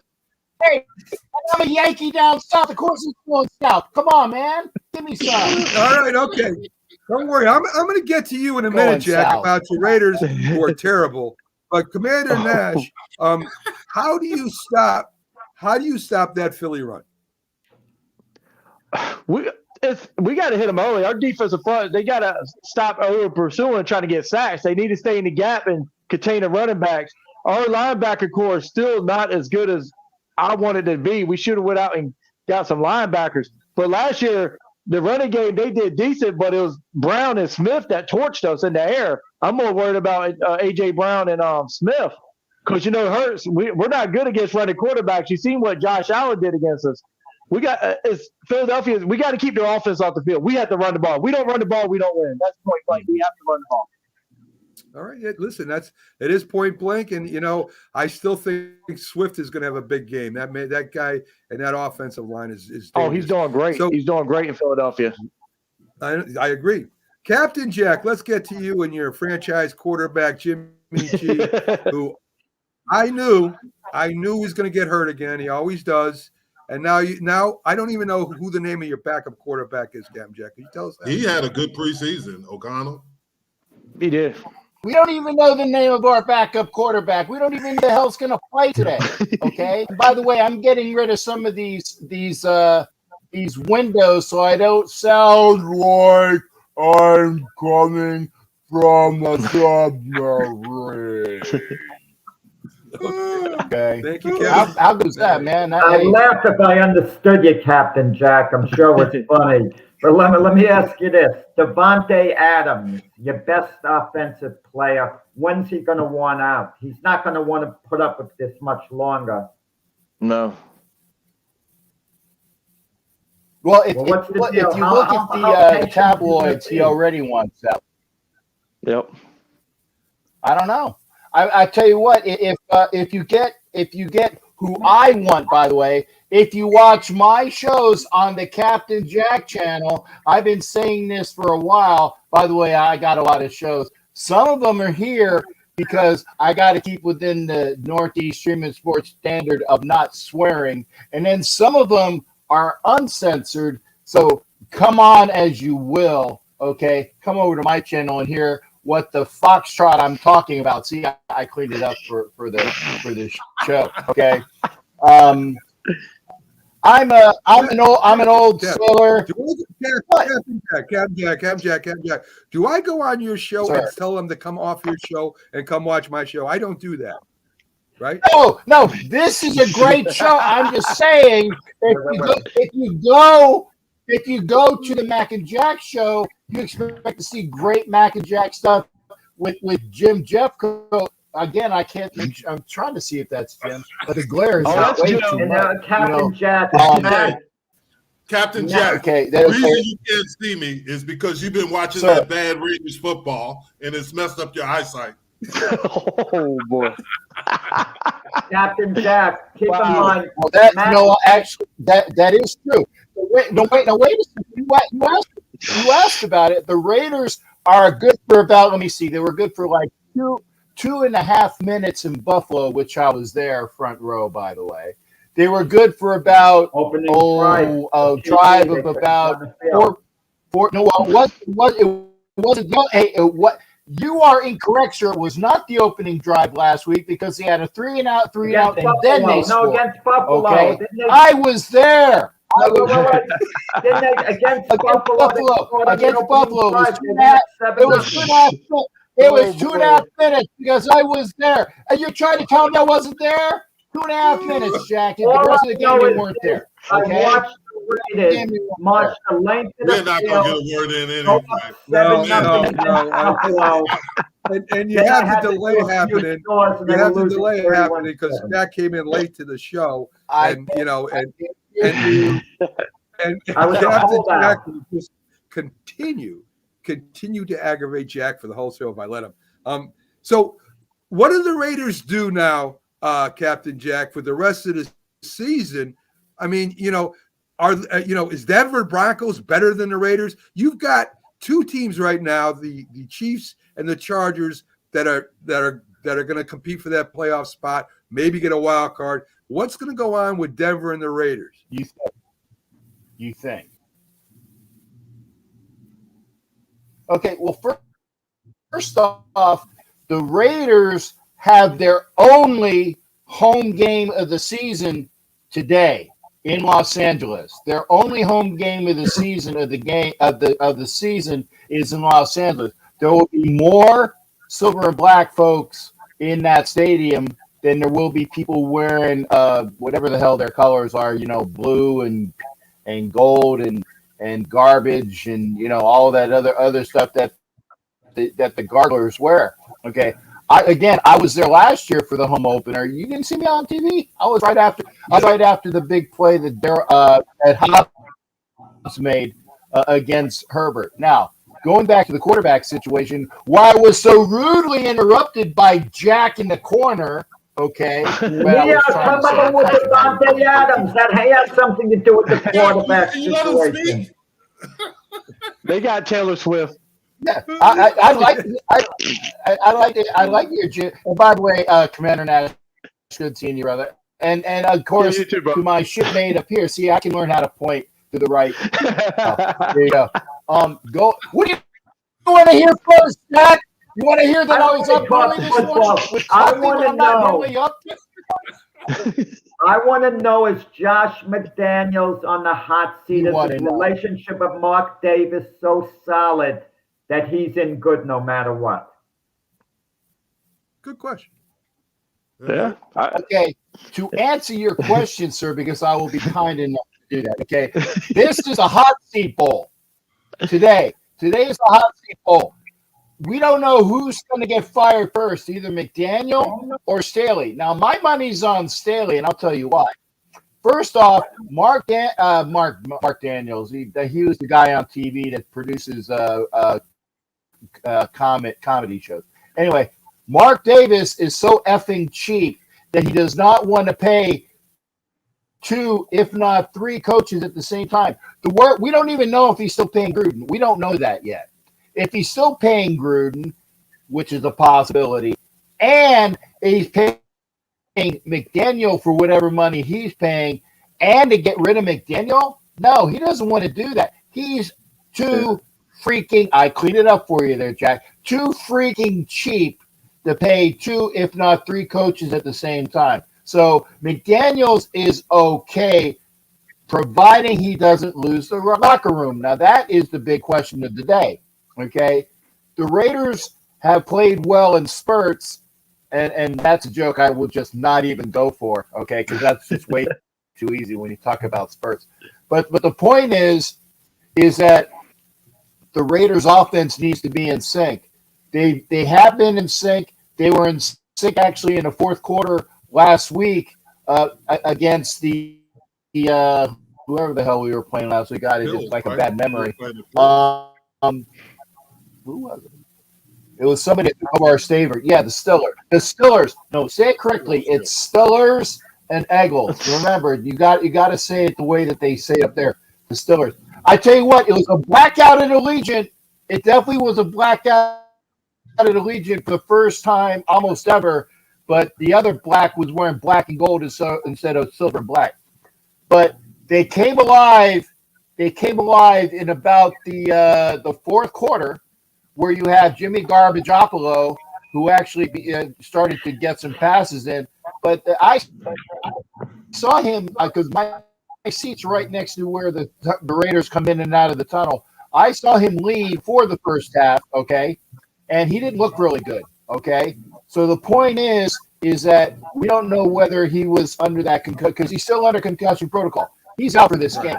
What I want to see is I want to see Aiden O'Connell, the kid that we did we put a fourth rounder for, and by the way, we jumped up in front of people in order to get him because he was a quarterback that a lot of people were looking at as far as his intangibles. He's very smart. He's quick in his reads. He has good cognitive quarterback knowledge. He has good quarterback, getting rid of the ball and reading defenses. We spent a fourth rounder on him. Mm-hmm. And in the Is Brian Hoyer still on the team? God, shut up, Jack! I'm trying to make a point. I'm muted. I was asking, is Brian Hoyer still on the? You're muted again, Jack. You're muted again. Wait, Cap, okay. He's muted right now. Go ahead. Finish your point, or this will never get over. Jack, you're awesome. I'd like to get Hoyer's still on the team. The question will be, and again, at this home game in Los Angeles, because the Raiders own Los Angeles. Okay, this is a home game. If you see Brian Hoyer trotted out to start the series, you're going to see that stadium erupt in boos because everybody and their grandmother wants to see Aiden O'Connell. And you were talking about Devontae Adams. Devontae Adams wants to see Aiden O'Connell come in and complete this series. Hoyer is a relief pitcher. We already know what we got with Hoyer, okay? That's true. We know he's plug and play. He doesn't need a lot of practice snaps. He just knows the offense, okay? With Garoppolo, and I was last week, he was Garbageopoulos until the fourth quarter, and not playing very well, okay? I want to see Aiden O'Connell in there. I want to see what he can do. He's not going to have Bosa on one side because I think Bosa's out. And Khalil Mack, who I call 50 Who on my show, for those who that don't watch, 50 Who has not been playing up. Now, granted, he plays a better game against the Raiders than pretty much anybody else because it's the Raiders, and he wants to show them. But I think Bosa's out. There's a lot of people out. Eckler is out from what I understand, or he's questionable. There's a lot of people that are out. If Devontae Adams gets his wish, and if the Raider Nation, by the way, there's only one nation, please. Those people that keep calling their team a nation, there's only one nation. And the NFL put it even on their byproducts on the NFL.com. There's no other team that says nation that says Captain, Raider Captain. It's only a 2-hour show, and you've been. I love having you on, and your great expoundation of your points. So you're looking for the kid to play, is what Yes, you're sir. saying, and hopefully he lights a little fire Yes, under sir. the Raiders against the Chargers tonight. So we'll see what happens with that. I think it's going to be a very interesting game. Back to Commander Nash for a minute here, because we haven't spent a lot of time with him. I want your thoughts on the rest of the teams here. Dallas, the Eagles, and the Giants. The Giants are playing Seattle tonight. Dallas is playing the Patriots. Tomorrow night they play Seattle. Well, okay, tomorrow night. Thank you, Jack. But what do you expect from them two games? Those games could go either way. Like you said, we talked about who's our rivalry in our division. The Eagles are the only team in our division that we got more wins over. We're 89-82 against the Eagles. Dallas has got more wins against us, and they came out in the 60s, and the Giants got more wins than us. So if we don't beat Philadelphia and they pass us, there's no rivalry. Everybody in the division has gotten wins on us. So we need to beat Philadelphia. I do think Dallas and New England's going to be a great game. I think Zeke's going to come out and run hard. But, Dallas has got a good team. Football is football. You got to respect it. They got some great weapons. That should be a good one. Seattle versus the Giants. It depends on which Giants team show up. I know Barkley, I think he's out. So to see who's going to plug in at the running back. But truthfully, I'm focused on this game because if we lose to Philadelphia and we drop down to 1-3, I don't see us even compete for a wild card. That's how important this game is today. See, I disagree with you a little bit, Commander. I think the schedule plays to the Commanders' favor, and they're like the Giants were last year. They're going to get some wins, and I think So. I agree with you on that one. And we got the Bears on the short week on Thursday night, but you look at the last two times we played the Bears, once at FedEx and once in Washington, it came down to the wire. Them games, you can't rule out the Chicago Bears, and I'm not even underestimating them either. They coming into FedEx, they could play us, and they could drag out to the fourth quarter. Commander Nash, they're 2-1 right now. They would drop to 2-2 Washington. I'm a little confused here. Got my numbers mixed up. Take it down the road. I had to double check because I remember they won the opener against Arizona, and then they beat Denver week 2 and then lost last week badly. I'm still hung over the loss against Buffalo. I've seen that in person, so I'm still dealing with that right now. Well, but 2-2 is good. Commander Nash has been knocked off his game by Captain Jack, as we always get knocked off our game by Captain Jack. So that's the presence of the salty pirate that comes on. That it hasn't been on for a while, so we're glad to have him. Guys, we're gonna go over the rest of the games that we haven't picked. If you guys want to chime in with your thoughts on these teams that we haven't picked, it'll be a lot of fun. So we got Atlanta and Jacksonville. I think Jim, our Packs took Jacksonville. They're playing here soon. I think they should. I think they should be already kicked off. Yes, sir. I think they're kicking off and playing right now. What do you guys thought? Jacksonville isn't playing as good as people thought in the beginning. They were supposed. A lot of people thought would win that division. Right now, they're having a little problems. Atlanta's a little banged up. What do you think about that game? Do you think Atlanta has a shot at beating Jacksonville? Jim, what do you think?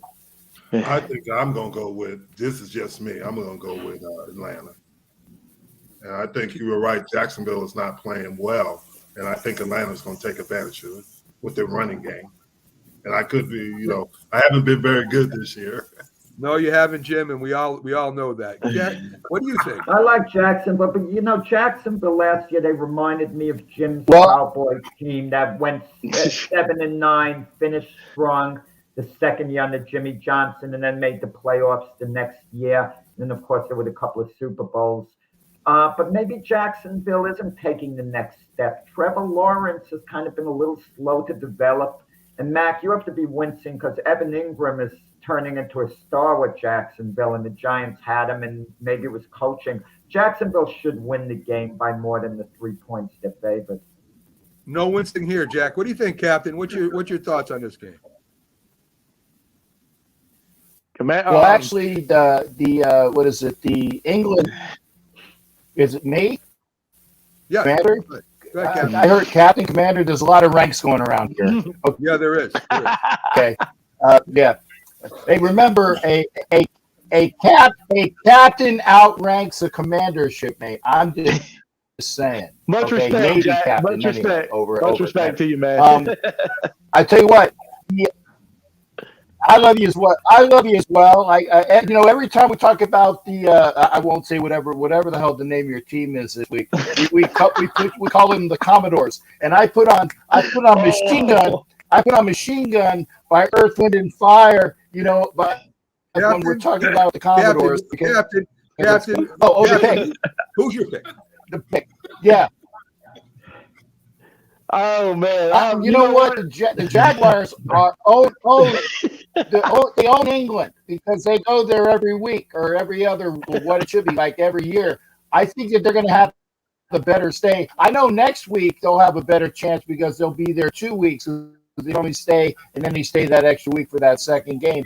It's going to be a close game. I think that the Falcons are a better team if they can get to England, and again with Bijan Robinson running the ball, Ritter not throwing up some stupid picks. I think the Falcons may win. Commander Nash, what's your thought?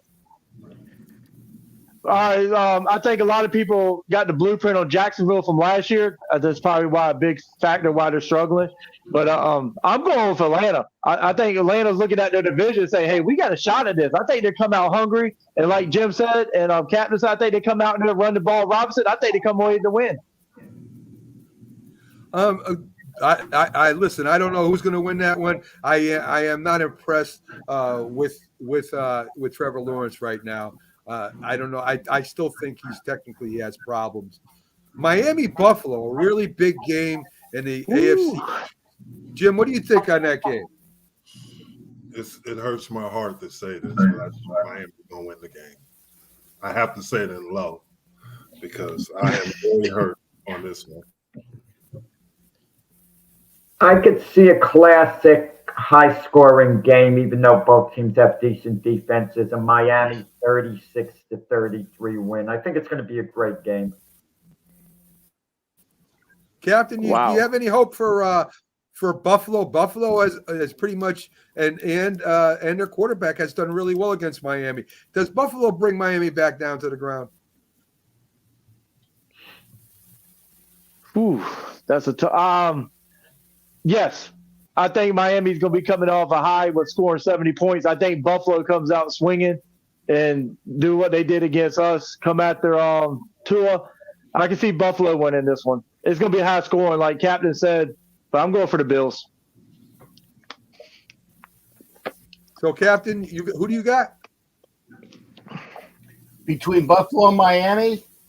Oh, wow.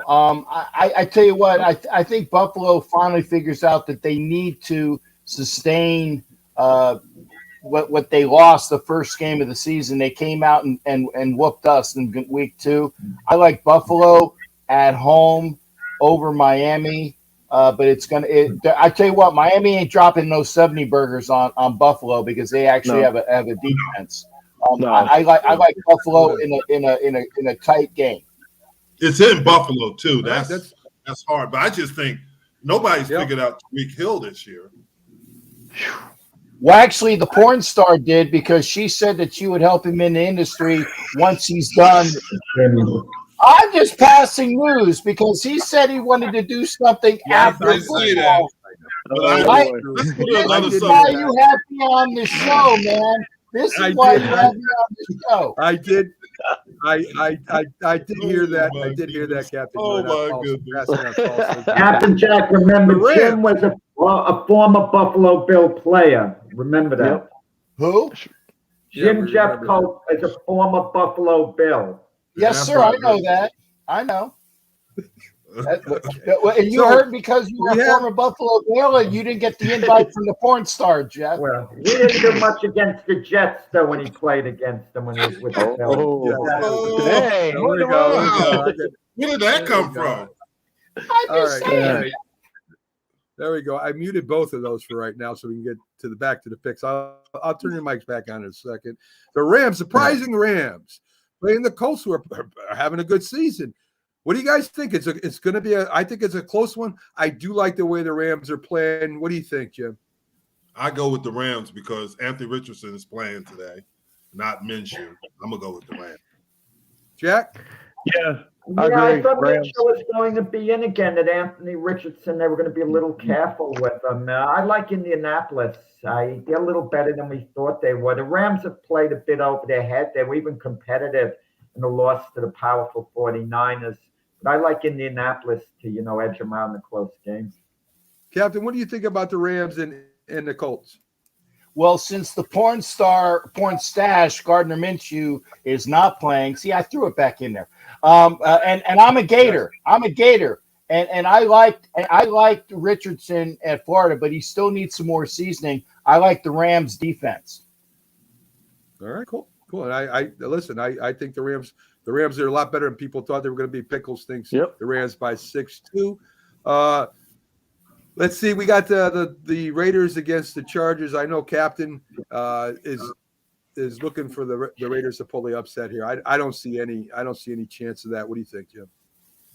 I think the Chargers are going to win this game, and it's going to be close, obviously, because it's a conference game. But I think the Chargers will win by 3. Yeah, I like Jack, the Chargers. I think Captain Jack was right about Brandon Staley. If the Chargers lose today, he might very well get fired. Josh McDaniels won't get fired if the Raiders lose today. But Brandon Staley, he punted deep in his own territory in the game, and and they're lucky they escaped with the win at Minnesota. But he's really on the hot seat because the expectations were a lot higher with the Chargers. And look at the talent on that team, too. They've underachieved. True. You are true there. Commander Nash, what do you think? Who are you taking? Raiders, Chargers? Well, everybody's going for Chargers, but I think since the Raiders are going back home, they get the running game going. I mean, they need this win. I think, of course, we need winning more than the Chargers. I'm going to go for the Raiders. I think they're going to go back to California and get to come out and the win. Listen, Captain Jack is going to send you those free tickets. I don't care what you say, Commander Nash. I try. Captain, I know you're hoping. I know you're hoping for an upset, but I also know you're not a homer. What's your honest opinion of this game coming up? Well, actually, I went over this game with Captain Defense for the Wild Wild West show where we discussed Wild Wild West matters. And even him and I both came up with, we don't know who the hell's going to win because we don't know which team is going to come out. Is it a Chargers team which actually has found their identity? Is it a Raiders team that can play more than maybe 8 minutes of football a game? I don't know. I do know, just like Mr. Jeffcoat said, because remember, he's the only one of us who played on the gridiron, brother, professionally. Got to go with that corporate knowledge. It's like when some schmuck was talking to Stuart Schwaggart saying, you don't know what the hell you're talking about football, and he's played football. Here's the point. It is going to be a close game. All AFC West contests are going to be close. I think if it comes down to kicking, we're going to win because we got the better kicker. Mm-hmm. That's a good point. But just to correct you, Jim Jeffcoat is last in picks right now. He might have played the game, but he really doesn't know how to pick football. I'm getting killed, Captain. Yeah. And he's not going to let me live that down either. Hey, you need to up your picks, man. You need to get your picks better. I have to get some picks. Jim is riding the Cowboys out the whole season no matter what. He took a vow. I'm going to be honest, man. The next couple of weeks, I'm going to have some questions. Okay. All right. Okay. Jim's Don't be a homer. Don't be. Let's talk a little bit. Listen, I'm very surprised at how hard the Cardinals are playing. I like their new head coach coming over the Eagles. They're playing some really tough football. They're out there. They're physical. They're hitting. They're running the ball. They're coming up against San Francisco. San Francisco's favored by 14. I don't know. I'm not sure if San Francisco can win by 14. What do you think, Jim? I said that San Francisco is obviously going to win the game. but I don't think it'll be by 14. And I could be wrong, which I've been wrong a lot these last couple of weeks. But I think that they might win by 10, 9, but it's hard to win by 14 in the NFL. Niners 36 to Cowboys 30. playing the Giants.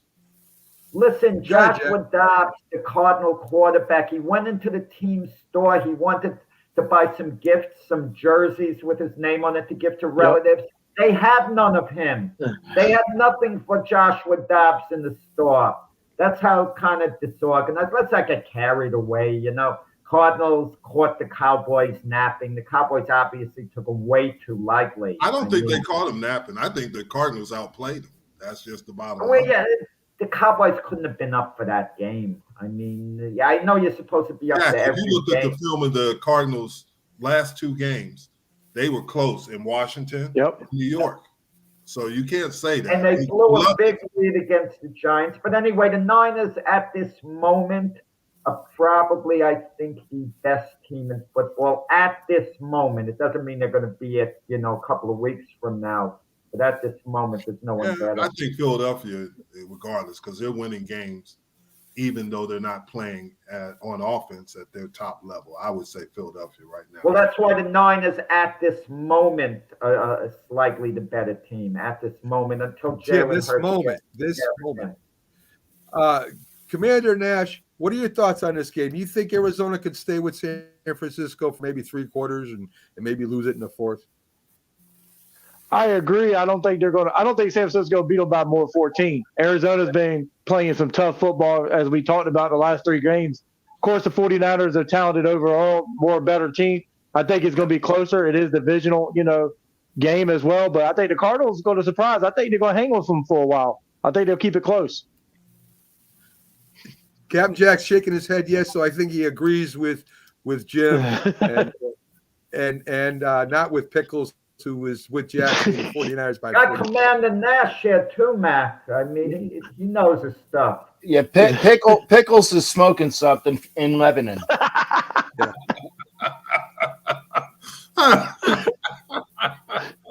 Wow. Oh my yes, goodness. yes. So I guess Captain Jack is with us all, and of course Jack pays so much attention to the show. He says, "Ask Commander Nash," and of course I've already asked him what his pick was. So I don't know. Anyway, I want to get to the Kansas City, or I should say the Taylor Swift game that's going to be playing today in New York. Aaron Rodgers might be there. I don't know if he's going to sit next to her up in the booth or how they're going to arrange this to maybe put the hex on Taylor Swift. I don't know. It's really crazy to me about this whole thing. But can the Jets cover the spread, Jim? What do you think? No. 9.5. That's not a negative against Jack. I think Kansas City is starting to. Everybody thought they were in trouble after that first game. Kansas City's not in trouble. They're that good. Sorry, Jack. Well, I mean, Jack? Jim obviously doesn't have a great deal of respect for the Jet defense. The Jets are going to keep it close. I could see the Chiefs winning by a field goal at the end of the game, but the Jet defense is going to rise to the occasion. Jim should know as a former player, this is a spotlight game Sunday night. Everyone is at their best because everyone is watching this game because it's the only game going on. And the question is with Zach Wilson, he's going to be the focus. And yeah, but here's the problem with that theory. The worst team in football, the Dallas Cowboys, beat the Jets 30-10. Yeah, but I mean, the Jet defense is too good for the Chiefs to really, I feel, to cover the points. What is it, 9.5 now or so? Yeah, it's 9.5. 9.5 points, that's what we got anyway. It's going to be a close game. I could see the Chiefs winning 17-16, something like that. Commander Nash, Jack, I think, is still hanging on to the Super Bowl dream that was presented him by Aaron Rodgers. Listen, Zach Wilson is not confident. They're going to have to throw the ball. They're going to have to, and he's going to make mistakes. A lot of pressure with Taylor Swift being there, maybe Aaron Rodgers being there. I mean, I think the game's going to be too big for Zach Wilson, and I think the Jets might get steamrolled. What do you think? Ooh, man. Like I said, Sunday Night Football, the only game watch it. First of all, the Jets are not the Bears. Jets got a better defense. And like you said, I think I have to agree. I think they're going to keep it close. I don't think Kansas City's going to blow up the Jets. I think the Jets is going to come out swinging tonight and keep it close. And the defense is going to play good, and they're going to try to contain Kelsey. I mean, you look at the Chiefs receivers; they're not that threatening. So don't be surprised if the Jets keep this close throughout in the fourth quarter. Wow. Jets will be Listen, winning Jack, at the half, I predict. Listen, it worked, Jack.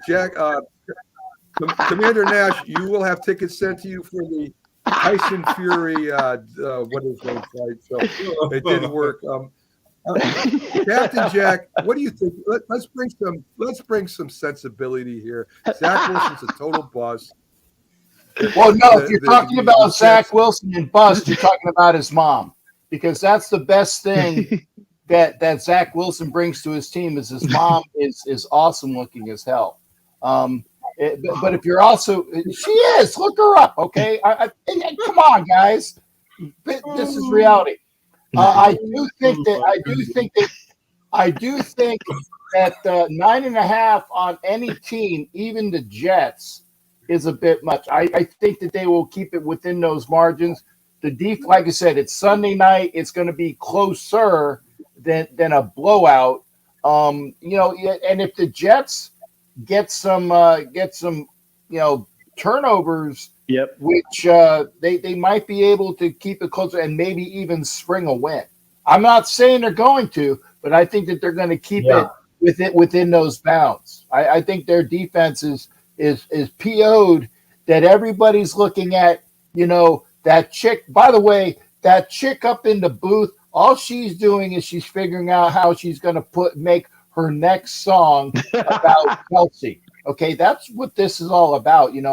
How can I get a really good song and bring Travis? You broke my heart, you bastard. Whatever. It's going to be like that, and so that's what it's about. Listen. Captain Jack is very deceptive. She is Captain Jack.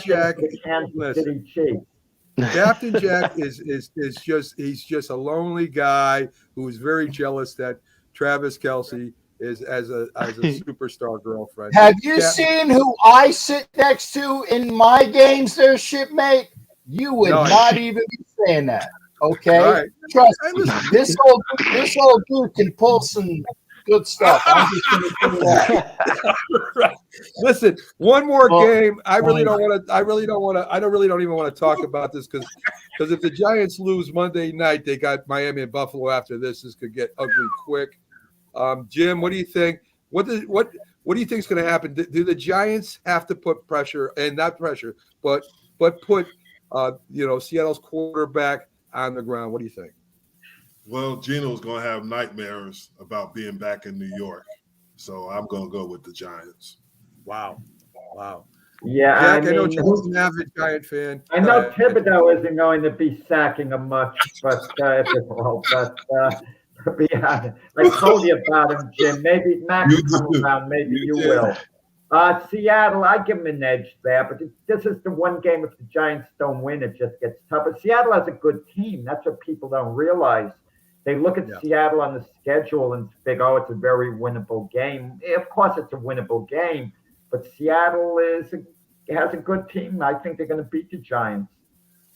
Okay, and Commander Nash, what's your thoughts? I mean, listen, Seattle has some 3 great wide receivers. Their defense, though, they don't have one of the better defenses in the league. What do you think is going to happen? I mean, like you said, we seen what Seattle did last year, where they surprised us. They still got the offense this year with the Giants being banged up on offense and Seattle having the receivers they got in Geno. I think Seattle's they're gonna pull the win off. I'm gonna have to go with Seattle. All right.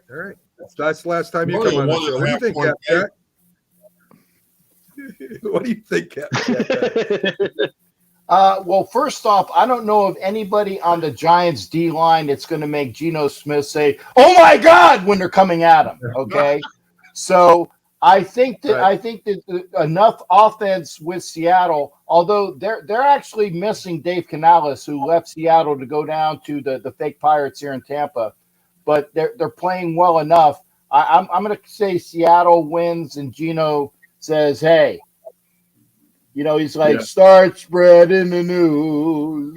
I'm leaving today," and he's going to win in New York. All right, so there you go. Jim is the only one supporting my Giants. By the way, is Darren Waller playing? I don't know or is who's he gonna injured win this yet? game. I know if the Giants don't win this game, He's not playing well. Well, he's still playing. He's just not playing good yet. He's just not playing good yet, Captain. We took on a former Raider. We asked for it. No. Guys, thank you all for joining us. I love all of you. I love all the views, all the comments. Thank you to, of course, to Keith Engel for being in, Robert Butler, the Philly sports guy. Commander Nash is becoming a regular on the show. Yes. Great to get analysis. And we always love having Captain Jack stop on by. Folks, have a great day today.